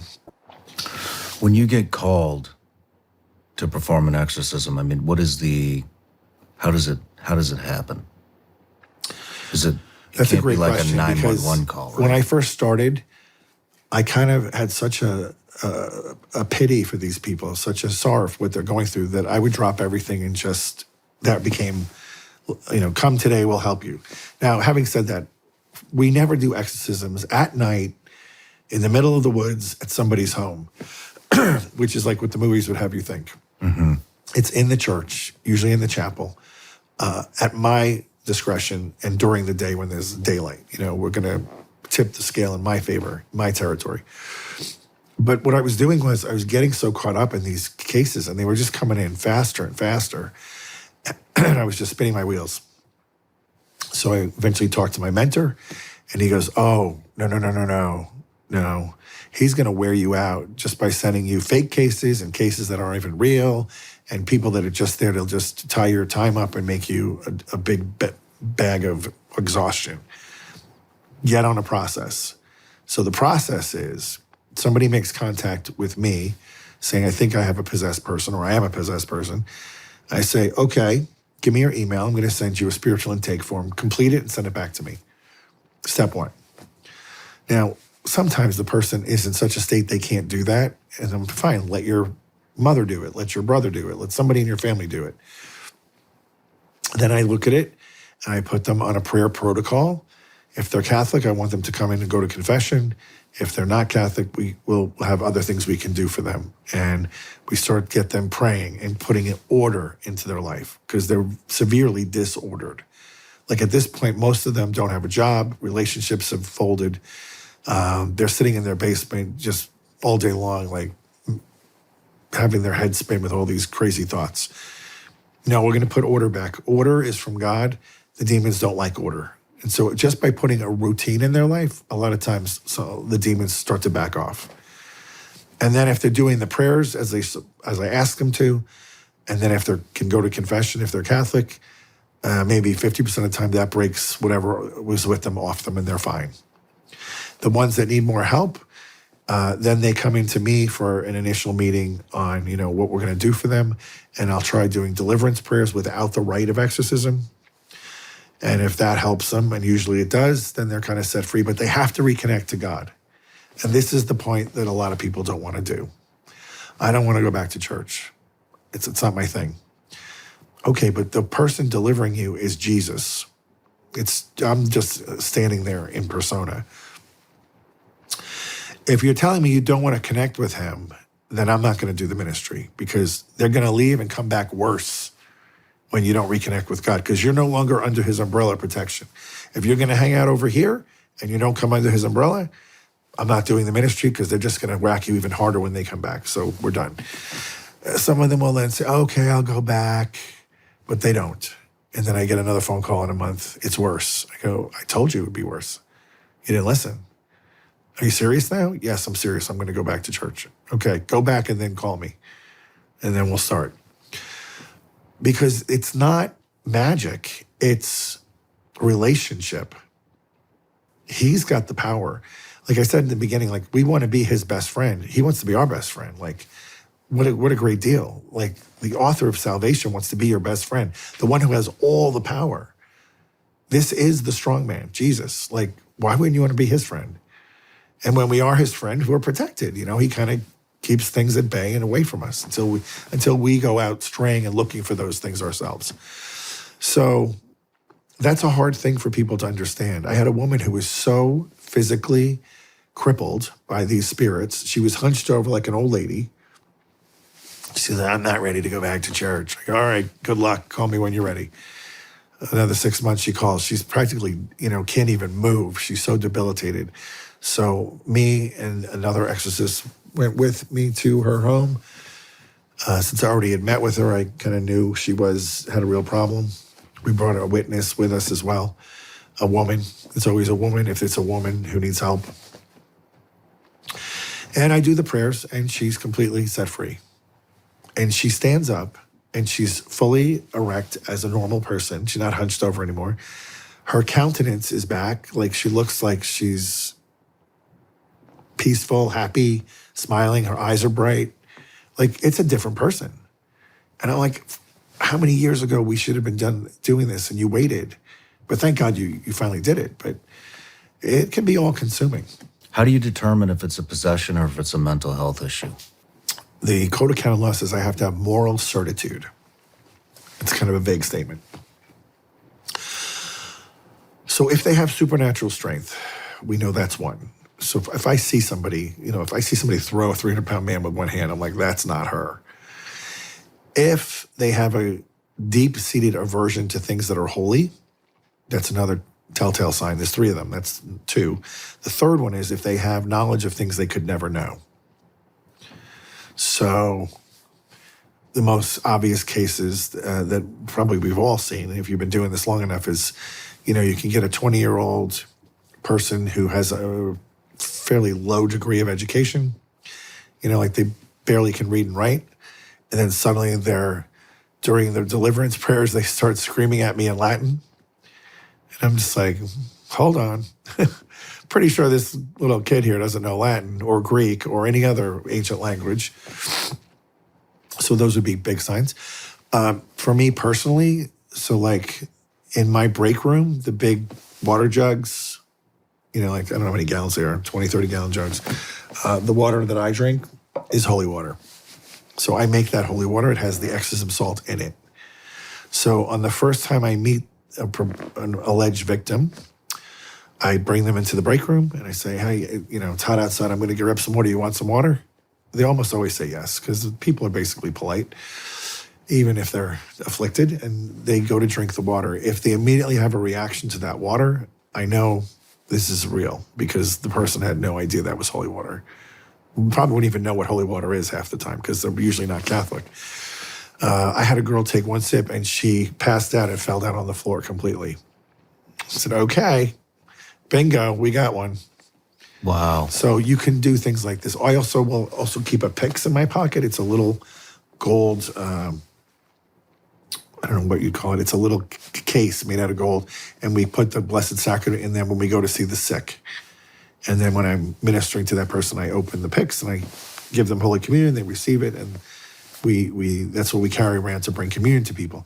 So if I'm interviewing somebody that says they're possessed, and about halfway through the interview, I pull out the pyx and I open it, and they see the host.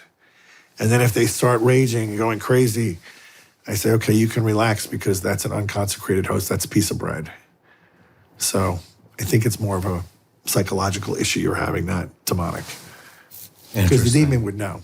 That's just bread. Never had a case that was one demon.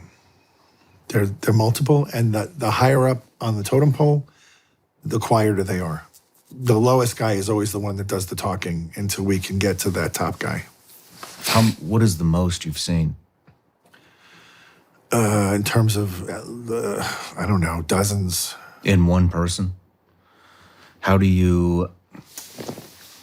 I mean, so how does it work? Is it one is released one by one, and the names keep coming? Again, it's not a science like that. Like, they have to follow that protocol. Generally speaking, if the person possessed or has obsession or oppression really wants them out, and they renounce whatever they did to let them in. So let's say they make something up. Played with a Ouija board, and somehow these things went into them. And they were looking for supernatural communication with whatever. So it wasn't an accident. Then they have to say, they're sorry for that sin of idolatry, of seeking false gods, and they renounce that sin. And if they're Catholic, they can be absolved. And then they say, in Jesus' name, now I want nothing to do with these demons. Well, now they have nothing to hook into, because her will is involved, and God honors the will a lot. And they may not go immediately, but eventually they have to go, and they know they do. And they generally leave from the lowest to the highest. And the little ones kind of just flutter away quickly until you're dealing with who's the kingpin here. And in the old rite of exorcism, before Vatican II, the priest asked 2 questions of the demon. What is your name? Under penalty of Jesus Christ, tell me your name. And what is the date you've been assigned to leave this person? And they usually have to answer that unless there's something else going on we're not aware of. Like the person who's the victim has opened other doors that they're not telling us that they're also hooked into. You know what I mean? Like what kind of doors? So maybe they're also doing witchcraft and we don't know that, but they're actively practicing it. And they're actively putting spells on people, and but they're not telling us that. Well, those demons know we don't have to go because this person's still doing our thing. It's our thing. They're in our tent. Have you heard of satanic ritual abuse? SRAs? No. So just like parents can take the authority to baptize a child by the parent's authority, the baby gets baptized, so too the devil mimics everything God does, and so too can evil happen, where a person or a grandfather can take a baby and offer it to the devil, and then satanic ritual abuse of the child. Usually they have some kind of sexual act on the child. Oh, man. And offer that child to the devil for power, that they would gain some power in some way, or wealth, or whatever. And oftentimes the parent doesn't even know, although they figure it out pretty quickly because the child immediately starts having problems and night terrors and suicide thoughts and all these horrible things come in. We had a case of a woman from Rome who was part of a religious order, a well-known religious order. And they said, we don't know what happened to her, but suddenly she is possessed and we need to send her for help. So she winds up with our group in Omaha. We had her for over a year where she's getting daily prayer, daily deliverance, daily intercessory prayer, and praying over her. It took a year.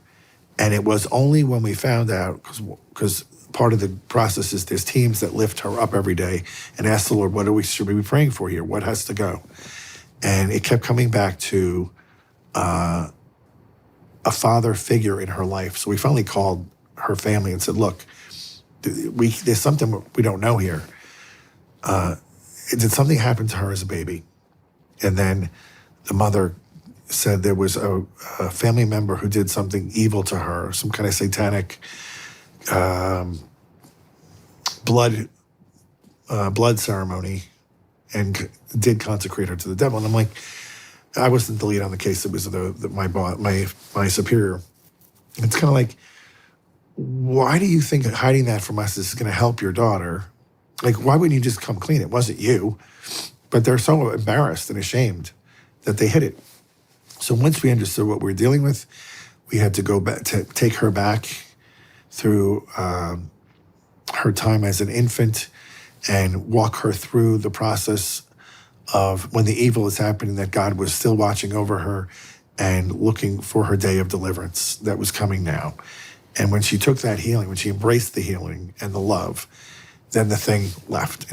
But it took over a year. But again, it was not her fault. She did nothing wrong herself. As people hear that, they get a little angry, like, well, I don't think that's fair. It's not fair. Evil is not fair. When they proclaim their name, when the demon proclaims its name, does that ever mean anything to you? Oddly, the new rite doesn't have it in it. They don't want us questioning the devil at all. But we can still use the old rite. So on occasion, I just did a big exorcism up in Chicago of 2 years. It's been going on in this case. 2 years? 2 years. Yeah, she was a prostitute whose boyfriend, probably her pimp, was a Satanist, and he kept getting her pregnant and then offering the babies to the devil through abortion. 7 of them. And 7 is kind of a funny number. 7 times. So, yeah, you just can't imagine the scenarios people get into. Oftentimes not their own fault. She was down on her luck. She got into this business she shouldn't have. She meets this guy thinking he's going to help her, and he's the worst thing that ever happened to her. Other than Lucifer, I mean, are there any Yeah, are there other demons that maybe we should be aware of, or The general population, I would say no. Like, again, don't be too curious, because you're just poking your head in stuff that you don't need to know that for your own state of life. But some of these, a lot of them are Old Testament demons. Like, the Jews used to worship Moloch. Moloch shows up a lot when there's abortion, because the Jews were offering their babies to this thing. They would heat this statue. It's a man's body with like a goat head with horns, bull head with horns. It has its arms out like this. And they'd heat it till it was red hot burning, like red. And then they'd place the baby on the molten burning arms, and the baby would sizzle to death. So when God says to them, stop worshiping these false idols, he's talking about this sort of stuff. It's not just, throwing a little incense before a false god. They're burning their babies to death, and they don't have to be. So God would get really angry with them. That demon, he's still alive and well. I think because abortion is still alive and well. We live in a culture where at all costs avoid pain and suffering, and at all costs extend your life as far as you can extend it out. Okay, and I get that. I understand where that comes from, but I kind of, my own personal belief is that, and I would say the church would stand with this too, is that God knows the last day I'll be here and how I'm going. That's an interesting story too. I once asked him, how am I going to die? And he answered me. But because I don't have a family or kids, I don't know if I want to actually have a gun, because I'd be afraid of using it and then killing somebody and then regretting that. But I do understand that this is a hostile culture, particularly against the church, and it's going to get worse if more laws are put into play to discriminate against gender and all these other things that the church has never wavered on. So maybe I should have a gun, just at least for a warning signal, like, there's a gun here, go away. We have all these medicines and operations that can extend our life and put us longer and longer down the road. But I know that heaven is far greater than this life. I know that my citizenship is there, not here. This is a pilgrimage. And I'm not really looking to extend the pilgrimage, so to speak. I mean, I'm going to take care of myself as best I can, which is not very good right now. As you can tell from my voice, split open head, high blood pressure, not everything's firing well. But I'm getting better. I'm at least getting things under control and back on track. I broke my foot about 2 months ago, and that put me out of the gym for like 2 months, which that's enough to just kill you, is to be away, because going back is so painful the first few weeks. But I have to do that. And other things, I bought a cold plunge to try to shock my body every day into pain, because pain is good. We don't experience enough of it. Like, we're so conditioned on just be comfortable. Comfortable makes really fat, lazy priests. You don't want your priest to be fat, lazy. You want him to be strong and alert and agile to be able to do what he needs to do. So that said, yesterday was the feast of Saint Therese of Lisieux. She died at 24. She's probably one of the most famous saints in the church. You go in any church, there's Jesus and Mary statue, and then Therese in most churches. Maybe Anthony is another one. She never left the convent. She was cloistered for the 10 years she was a nun. She never went on missions. She never did anything heroic. She never started a religious order. She didn't do anything heroic or big. What did she do? She practiced what she called the little way. She did small things with tremendous love, and all offering them for Jesus. And she wrote down her daily experiences in her journal. And after she died, that journal got published into a book called The Story of a Soul. And now she's one of the most famous saints in the world. She's also a doctor of the church. There's only 4 who are women. She's one of them. And she's the patron saint of missionaries, because she always wanted to be missioned out to China. Of course, she never went. But in the providence of the church, she is named as the patron saint of missionaries, even though she never left the 4 walls of her cloister. God accomplished what he had to do with her in 24 years. And before she died, she said the Lord made it clear to her that her real work would begin in heaven, where she would have a profound role in the church from heaven. And if you've ever prayed a novena to St. Therese, on the 9th day of that novena, miraculously, almost always, a rose shows up because she's called the little flower. And people get a rose in some way, shape, or form, or they smell roses in their home, and there's no rose in the home. Like, she's letting people know, I'm still working hard for your salvation. Even though Jesus did the heavy lifting, we still have to choose every day. Are we going to choose God today, or are we going to choose to go away from God today? And I'm always telling people, in every decision we make in life, you have to have on the horizon, heaven is the goal. Because you could amass vast amounts of money and power and success in this life if you really put your nose to the ground and do the hard work. And you could come out, $350 million at the end of life. But if you don't get to heaven, you're a loser, like a big loser, the biggest. There's no other. That's the only thing you have to get right. You can get everything else wrong, but if you get to heaven, you're a winner. And I think a lot of the problems come in when people become too rich and famous. This is, Jesus said in the scriptures about it's harder for a rich man to enter heaven than going through the camel through the eye of a needle. What does he mean by that? The problem I've experienced in my firsthand interaction with wealthy people is, not all, but many, most, I would say. You get to a point where you feel like I'm so in control, I don't need anybody else, including God. Like, I'm covering all my bases, I'm good. And you kind of get deluded into thinking that you're the master of your own destiny, including heaven. That's a very dangerous place to be, because that's pride. And that's probably the one thing that will block you from getting into heaven, is if you think you're going to go toe-to-toe with Jesus on getting in. You die at the end of life, you leave it all behind. Nothing goes with you. So my big message is to people, and it's funny because John Rich, the country music guy, he just did a very long episode with Tucker where he talked about the book of Revelation, and he wrote a song about it to wake people up, because we're literally blind in these times to what's important. He says, you don't know when the end of your life is going to come, but you better be ready. And by ready, I mean prepared for heaven. So when I see people in hospice and they're dying and they know they're dying, I can tell within 10 seconds if this person is prepared their life to meet Jesus or if they squandered it away, because they're either at radical peace and not fearing it, or they're terrified and they don't know what to do. If I could impose one point of this whole interview today to the people listening, is to embrace death, because you're going to die. Maybe the first to let you know you're going to die. I don't know if anybody's ever said that to you. You're going to die.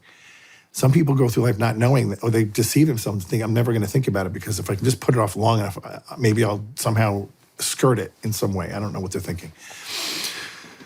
But the art of dying well is directly correlated to the art of living well. And when I say living well, I mean putting God in the center of your life, acknowledging he is God and I'm not, trying to live a life worthy of the message Jesus left us with the Gospels, loving God first, our neighbor second, putting our place third. And when people do that, that creates a lifestyle that's not focused on me. It's focused on God and others. And that's what creates holiness, and that's what creates virtue. And at the end of life, that creates a person that's ready to die and open to heaven and wanting heaven. And I even tell people, tell God you want to be a saint. Say it out loud. I want to be a saint. I think there's a power to the audible with regard to, particularly with scriptures. I'm talking about directly to God, not into the universe and the secret and all that nonsense. And then, look at some people. We have the saints as models of people who've been victorious. That's why we don't adore the saints. We venerate them. We say, good job, well done, you did it. And now help us get there too. When you think about people preparing for death, so there was a saint named Dominic Savio in Italy. He was about 12 years old, and he was being mentored by a priest named Don Bosco, who also became a saint. And Don was mentoring these young men on a life of virtue, because a lot of them had bad lives and they weren't practicing the good Christian way, you could say. So one day he stopped and they were playing soccer, football in Italy. And he said, if Jesus appeared to you and said, you had 1 hour to live. What would you do with your life in that last hour? And, some of the boys are like, oh, I'd probably have to run to confession, or I want to go to have mass quickly, or I'd pray my rosary. I have to go tell my parents I'm sorry for all the times I aggravated them. And he looks at Dominic and says, what would you do? He goes, I'd play football. He goes, you'd play football? He's like, yeah. I've already been to mass. I've already prayed my rosary. I've forgiven everybody I need to forgive. I have no one to ask forgiveness of. I'm good. I'm playing football. Yeah, right? That kid knows. He knows the secret. John Fisher is a bishop that was being held in the Tower of London for going against Henry VIII on him wanting to marry another wife, take another wife. And he gets woken up in the morning by a guard. He says, they're going to execute you today around noon. And John Fisher says, okay, I'm really tired. Can I go back to sleep? Okay, so two saints that when faced with death decided one would go to sleep and the other would play football. Why? Because they're prepared and they're ready. They're done. I'm locked and loaded. Let's go. That's how we want to finish. What would you do? Me being kind of alpha and wanting to cover every base, I'd probably find the other priest that I live with and say, I need to go to confession and have the apostolic pardon. But I feel like I'm there most days anyway, I go to confession at least once a month. There's a lot of graces that come through the sacrament. Plus, there's something we have called plenary indulgences in the Catholic Church, where if I do certain things and I unite them to Jesus, such as going to Mass, receiving communion in a state of grace, going to confession every 10 days, and then if I pray a rosary in the church, I can ask for one soul to be busted out of purgatory every day. Or I can ask for myself to have my purgatory removed. Now, my theory on this is if I'm busting all these other guys out, God's going to be more lenient to me at the end of my life. So every day I offer those prayers up for one soul to be moved into heaven. And I'm pretty sure that somebody who, at the help of my prayers, got into heaven, is going to start praying for me the rest of my life. And so I'm hoping when that day comes, I'm going to look at this big army of saints that are like, hey, welcome, good job. We've been praying for you. We've been waiting for this day. And that's going to be like an exciting day, a fun day, a good day. That's a day I'm waiting for. So I have a different view of death than most. I think we're in the end of this age of disobedience. I don't think it's the end of the world, because I'm pretty sure in Revelation it talks about 1,000-year peace, and I think we would have noticed that if that happened. I'm pretty sure it didn't happen. And there's theologians that say, oh, it's metaphorical. Don't look for 1,000-year peace. Well, you know what? Were you there when he created everything? No. So it could be true. Maybe there will be an actual 1,000 years of real peace that only can come down from heaven. But in the process, we're living in a very, like you said, it's dark. A lot of the rulers of this world have an allegiance to Satan. And, there's a propensity for destruction, right? Where sin abounds, grace superabounds. So the darker the days, the more God's going to put his hand in to help us.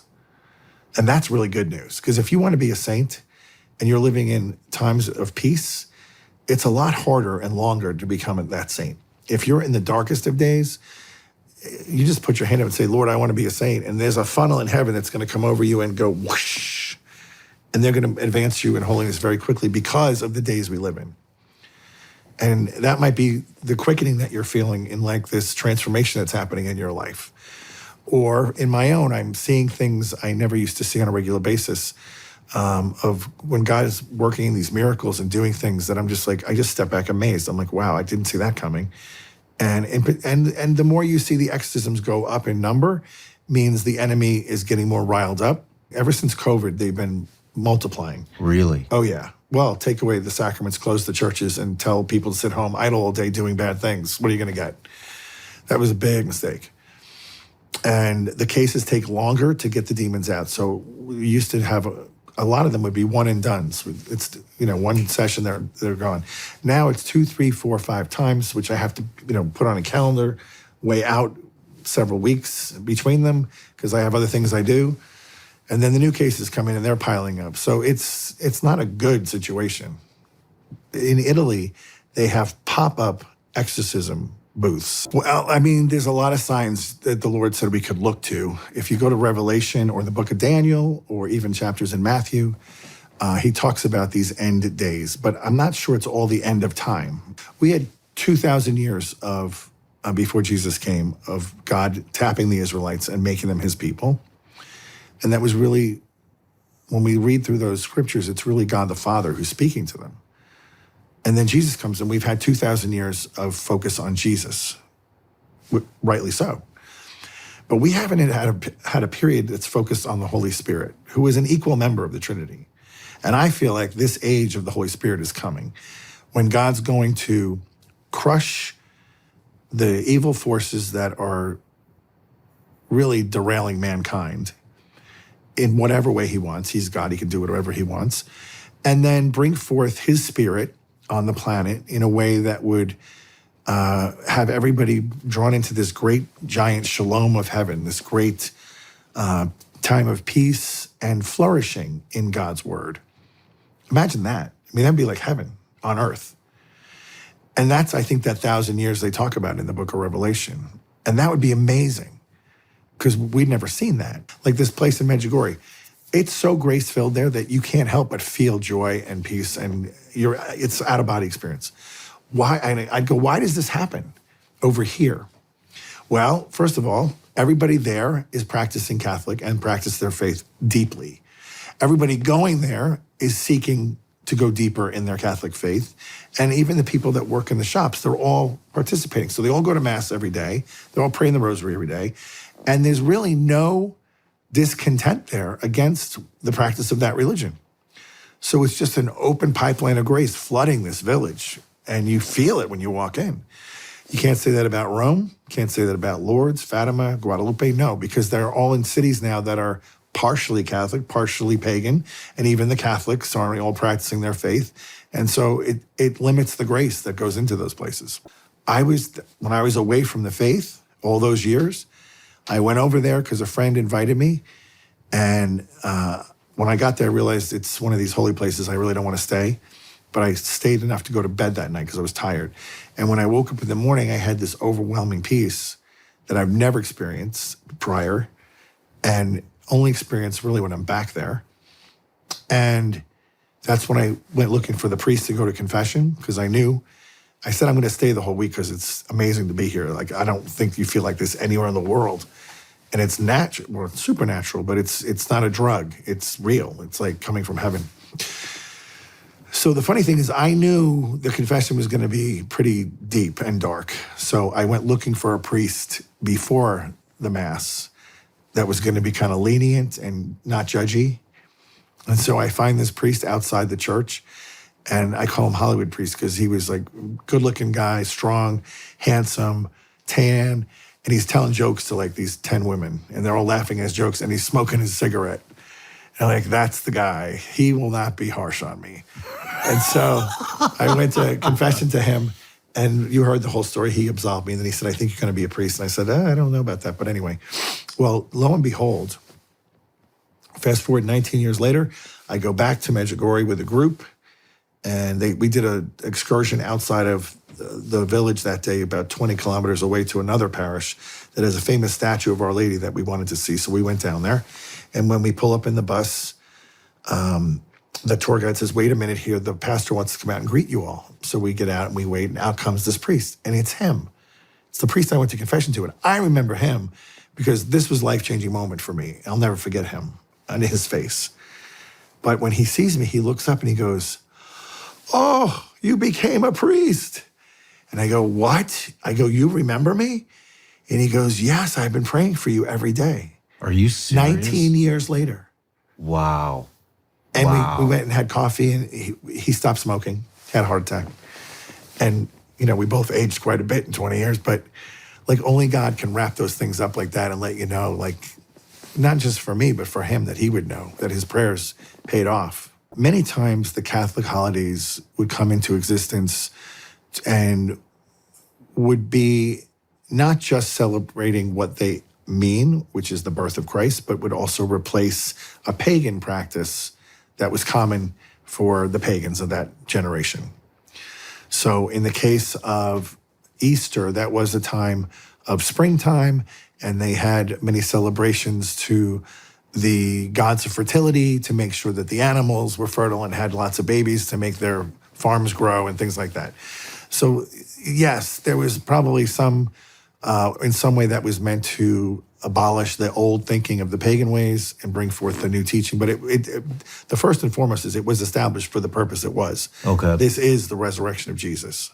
It is new life, but this is the real new life, not the new life of your chickens and your goats. With regard to extraterrestrial beings, so creatures that have an intelligence and a will, there's not a big argument for that in the Bible. When God created everything, everything means everything. So to have a creature that has an intellect and a will would put them on the level of man, because we're the only ones who have an intellect and a will that are created. What do I mean by that? So we have an intelligence that can make deductions and come to conclusions that no other species can do. But if there's a created being out there that is not talked about in the scriptures, that would be bizarre that God would leave that out for whatever, who knows what reason. And in the Catechism of the Catholic Church, it makes a clear and definitive statement that only man is a creature that was endowed with this ability to know God and choose him of the created order. The angels would be in the same boat, but they don't have material bodies.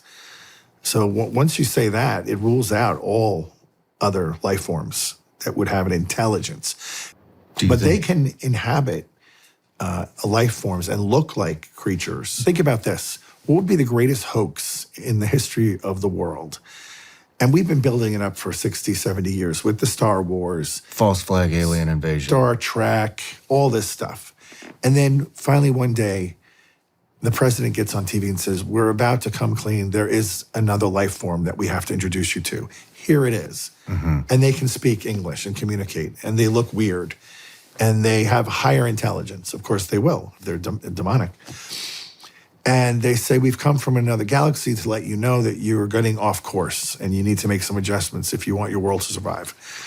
And here's your big problem. Like, we're going to give you some technology to show you that you can have clean energy with all the bells and whistles. You know, oh, great, let's have that.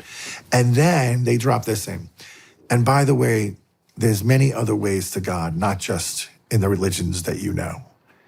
And that's the big sinker, where it gets everybody off. They're all untethered from God now. You don't have to do this. Just be kind to one another. You don't have to worship God. That's created more wars in your world than all the good works you could possibly do. Stop doing that. Well, the higher life form just told us we shouldn't do it. And they're clearly ahead of us, so we better listen to them. Like, people would go for it hook, line, and sinker because they're not tethered to the one true God. They're not getting their face in the Bible every day, studying the scriptures and learning what he really said and what is the only way to eternal life. Jesus said, I am the way, not a way. So once you call God a liar, then I can't relate to you anymore. We're not going to have a discussion. Do you think any of these entities could be for good? If they're demonic, no. They only have one goal, and that's they can't hurt God anymore. They could hurt Jesus in the person when he walked the planet, but he's untouchable now. So the only way they get back at us, or back at God, is by hurting his children. That's their only mission. You know, in the 12th book of Revelation, it says, the devil went off to make war against the woman and her offspring, those who follow the laws of God and bear testimony to Jesus Christ.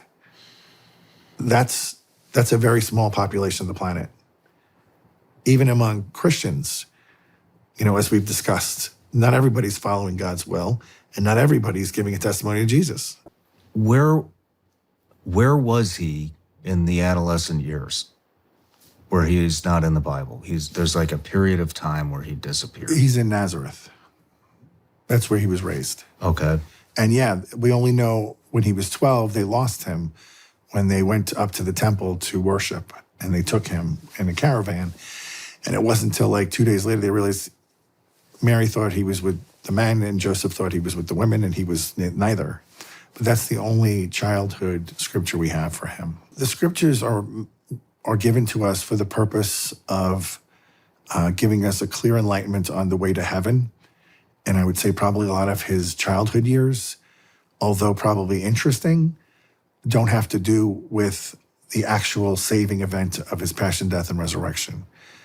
I think they would be very interesting to know, but not definitive for our salvation. Whereas his adult years are very definitive. Okay. And this is a funny thing, like you're a guy, I'm a guy. When we buy something that's a little bit complex, like even some of the new cars today, it's like you sit in them and I'm like, oh my, like I don't know what to hit first. Where's the on button? There's an owner's manual. You go to the owner's manual when you don't know what you're doing, right? Mm-hmm. You should anyway. So you need to go to the owner's manual, right? And the Bible is the owner's manual for mankind to know how we're supposed to live and behave and work. Like if you're passing a guy on the highway who's got a broken down car and he's got the engine open and he's looking at the engine and he's got the oil cap open. He's got a jar of oil in this hand and he's got a jar of honey in this hand and he doesn't know which one. And you're like, hey buddy, let me help you. I know a little bit about cars. No, I know what I'm doing. Leave me alone. I go, you should at least check the owner's manual. It's going to say put the oil in the oil container. And he's like, no, I'm good. And he dumps the honey in. And he goes to start the car and it's like, dead. Yeah, you didn't listen. And you did it your way and you didn't check the owner's manual. And now, by the way, you're a pedestrian for life. Good luck. But we do that with religion. Like we know better. We're just going to do it our way.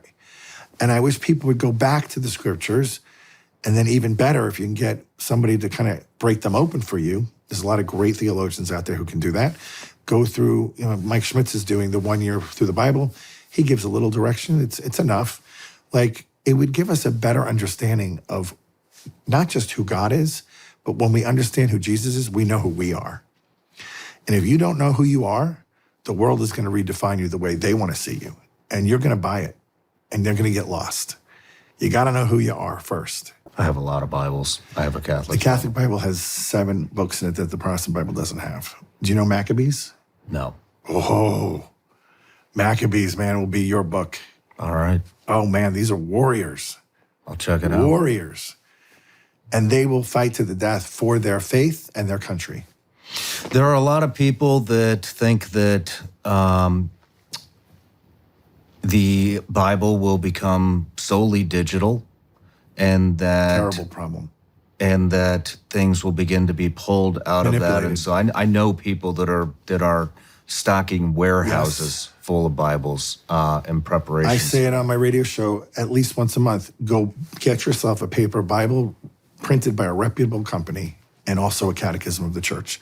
Because you don't know what you're looking at when you pull up something on the computer. Is that really what it says? Or is it something that sounds a little bit different than that? Mm-hmm. Or is it gone completely? Mm-hmm. Those days are coming. Are you kidding with AI? Is evil, Satan, are they working through technology and 100%. AI? How so? Since the dawn of technology, they've been working through technology. I mean, they manipulate everything. When I'm trying to print out a homily, the computer will suddenly jam up. It happens all the time. Anything that's going to expand God's kingdom, the computer just stops printing. And I have to say, in the name of Jesus Christ, I bind all spirits of blockage and games off this computer and this printer and send you to the foot of the cross, never to return here again. And then prints out. Things break in the home all the time. The lights will go out for no reason. And I spend a lot of the day just casting stuff out and things get back up. There's a Monsignor I know in D.C. who's an excellent exorcist. He does it full time. They text him. The demons text him. What do they text him?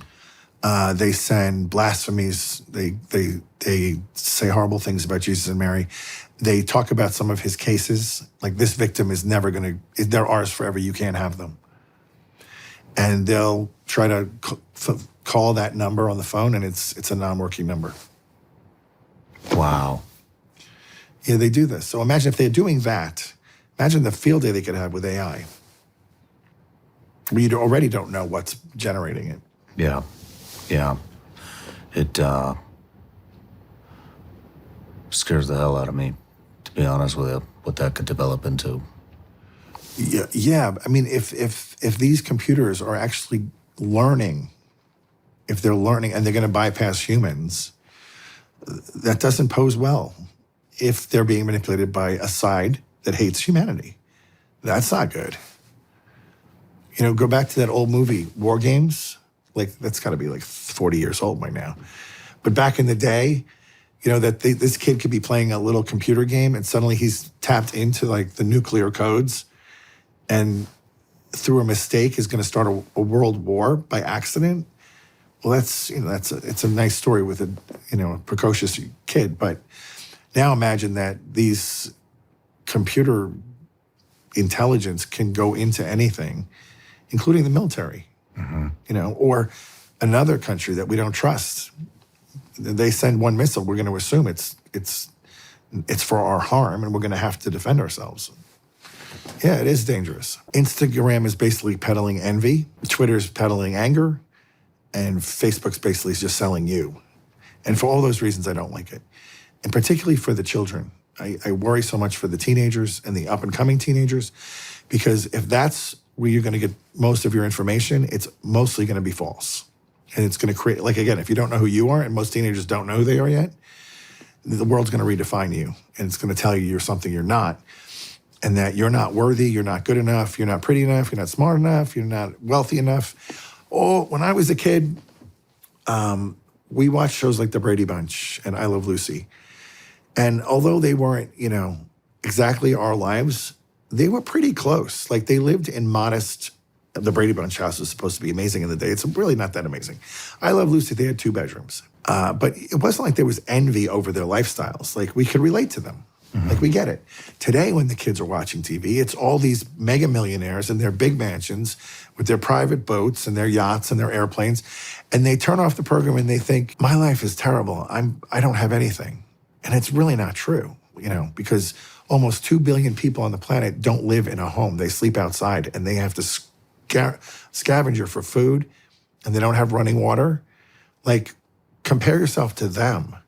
And we are living like kings. But there's been a whole culture of ingratitude by envy that's created through social media and Hollywood. Well, there was a period of time up until maybe 10 or 15 years ago that the devil really tried to remain hidden. And his biggest deception was to convince people he didn't exist.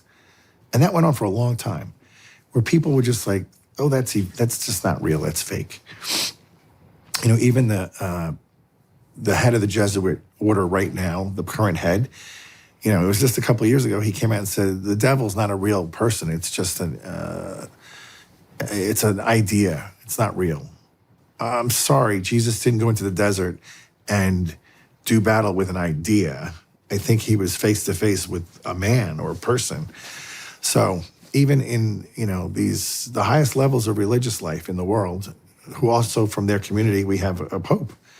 And apparently that guy didn't believe the devil was a real person. So it's an odd time. Okay, but in the last 15 years, it is all out, I'm alive and well and with you, and I'm proud to be Satan. Worship me, right? We see it at the Super Bowl halftime performances, all these award shows.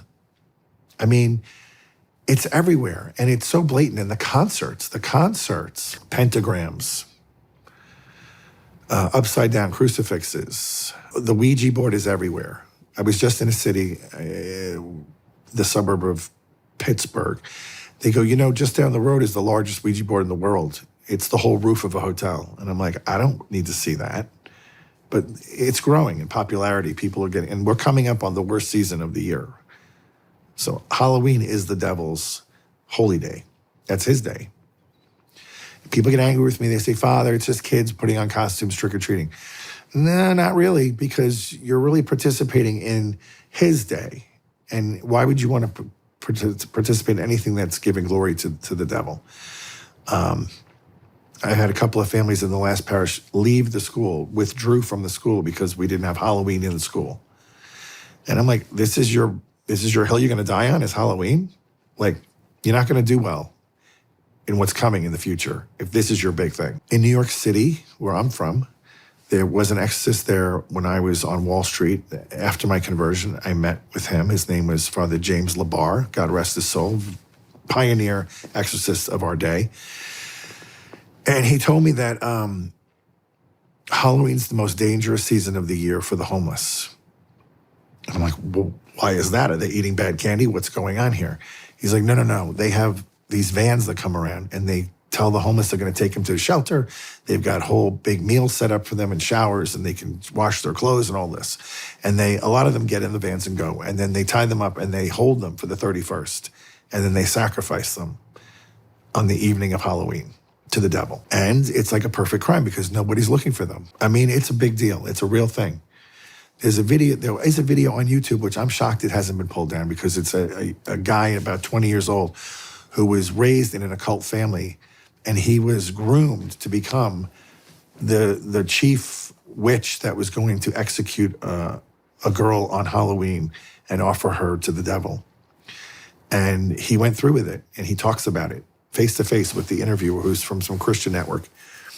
And he says, it's all part of the ceremony. This is to get more power. We have to offer them a human life. And so it's usually a young woman. What kind of power do they get? More demonic power, so they can have more influence, so they can have more wealth, they can have more success. But it's only fleeting. It's not forever. And then, of course, at the end of life, there's a big problem getting out of it. I mean, would you say your friend was a pioneer exorcist? What does that mean? How was he a pioneer? Because for a while, the church just stopped it. There was really no exorcism happening. I remember when I first came back to the church, my friend, Father Benedict Rochelle, he told me, I had said to him one day, I said, there was something crazy happening in the church. I can't remember what it was, but it wasn't off the charts, but it was something stupid. And I go, why does this stuff keep happening? Why is it so messed up? The church seems to be a complete mess a lot of the time. And he says, I'll tell you why. He says, because in America, we have 2,500 canon lawyers and 11 exorcists. That number should be reversed. No disrespect to the canon lawyers who are watching. We need you, we love you. But he makes a point. If evil's having its day, we need to be more offensive in fighting it. When God set up the world and creation in the universe, including the spiritual aspects, there's a divine providence that governs everything. And in as much as we can understand it, and they understand it more because they're smarter than we are, basically, when we live our lives loving and obeying God and his laws, basically we're protected from the supernatural power of the enemy. The natural power is temptation. We're all subject to that through the original sin and through concupiscence that we're all saddled with. But from the supernatural works of the enemy, usually we're protected. Now, in very rare cases, like Padre Pio and St. John Vianney and St. Anthony in the Desert, when they can't get their soul, they can just physically attack them. And so many of these saints were beaten during the night. And you would say, well, why does God allow that? Well, he allows it to bring forth a greater good. What would the greater good be? That those saints knew that what was happening, and they would be offering that to Jesus and uniting to his cross to convert their sufferings into grace to save more souls. And so in every attack the enemy throws at us, we have the power to overcome him by uniting to Jesus' cross and converting our trials into grace to rescue more souls back from the enemy. The problem is most people don't do this, and the enemy winds up winning that battle because they don't fight back. And in some cases, they use the enemy's tactics to get revenge. They know they don't have domain over us because we have free will. We have to choose to go against God to open up a door that they can come in. And that's what they do. And they're very patient. They're patient, legalistic spirits. And they just wait and they wait. So they throw out a little mild temptation to open a little bit of crack. And then once they get in there, they throw another temptation to open it wider. And all of a sudden they have, some guy on a rabbit hole in pornography for 3 hours going down this rabbit hole. And then eventually going out and acquiring a hooker for, gratuitous sex. And now they own him. Till he gets free, they own him. And they know their legal limits. The minute he repents and asks for God's absolution and mercy, they kind of have to go. And they know that too. So they kind of keep you away from getting back to God. And they'll put roadblocks in your path, and they'll make excuses, and they'll feed you all these lies to get you convinced it's not worth it, just stay where you are. But they work the system, and they know how to do it. I mean, these things have been around since creation, watching humans And I know we all like to think we're special and unique, but we're really not. And they've been watching us for thousands and thousands of years, and they know how the human person works. Unless you're under God's protection and he's watching out for you, you're never gonna beat him, because they're a lot stronger than us. But on the flip side, you plus Jesus always equals victory. If you want to put it in simple terms, that's it. You plus Jesus will always equal victory, and you never have to be afraid. I would love if you came down to church one Sunday. I will do that. 10:30, but make sure I'm in town. I'm leaving for 2 weeks. I'm dreading this trip because I feel like I'm going to get trapped in Europe at the worst possible time. I still have these weird, like, should I really be going on this trip? Am I going to get back? I'm going to be trapped in a war? Well, we'll be praying for you. Thank you. And I will come down and join you for That'd be Mass. great. Thank you for the invitation. Yeah, and I invite you to confession too. Thank you. You got to I have to throw it out there. I'd be remiss in my job. Thank you. You're welcome. All right, Father. This God is great. bless you. Thank you, Sean. Thank you.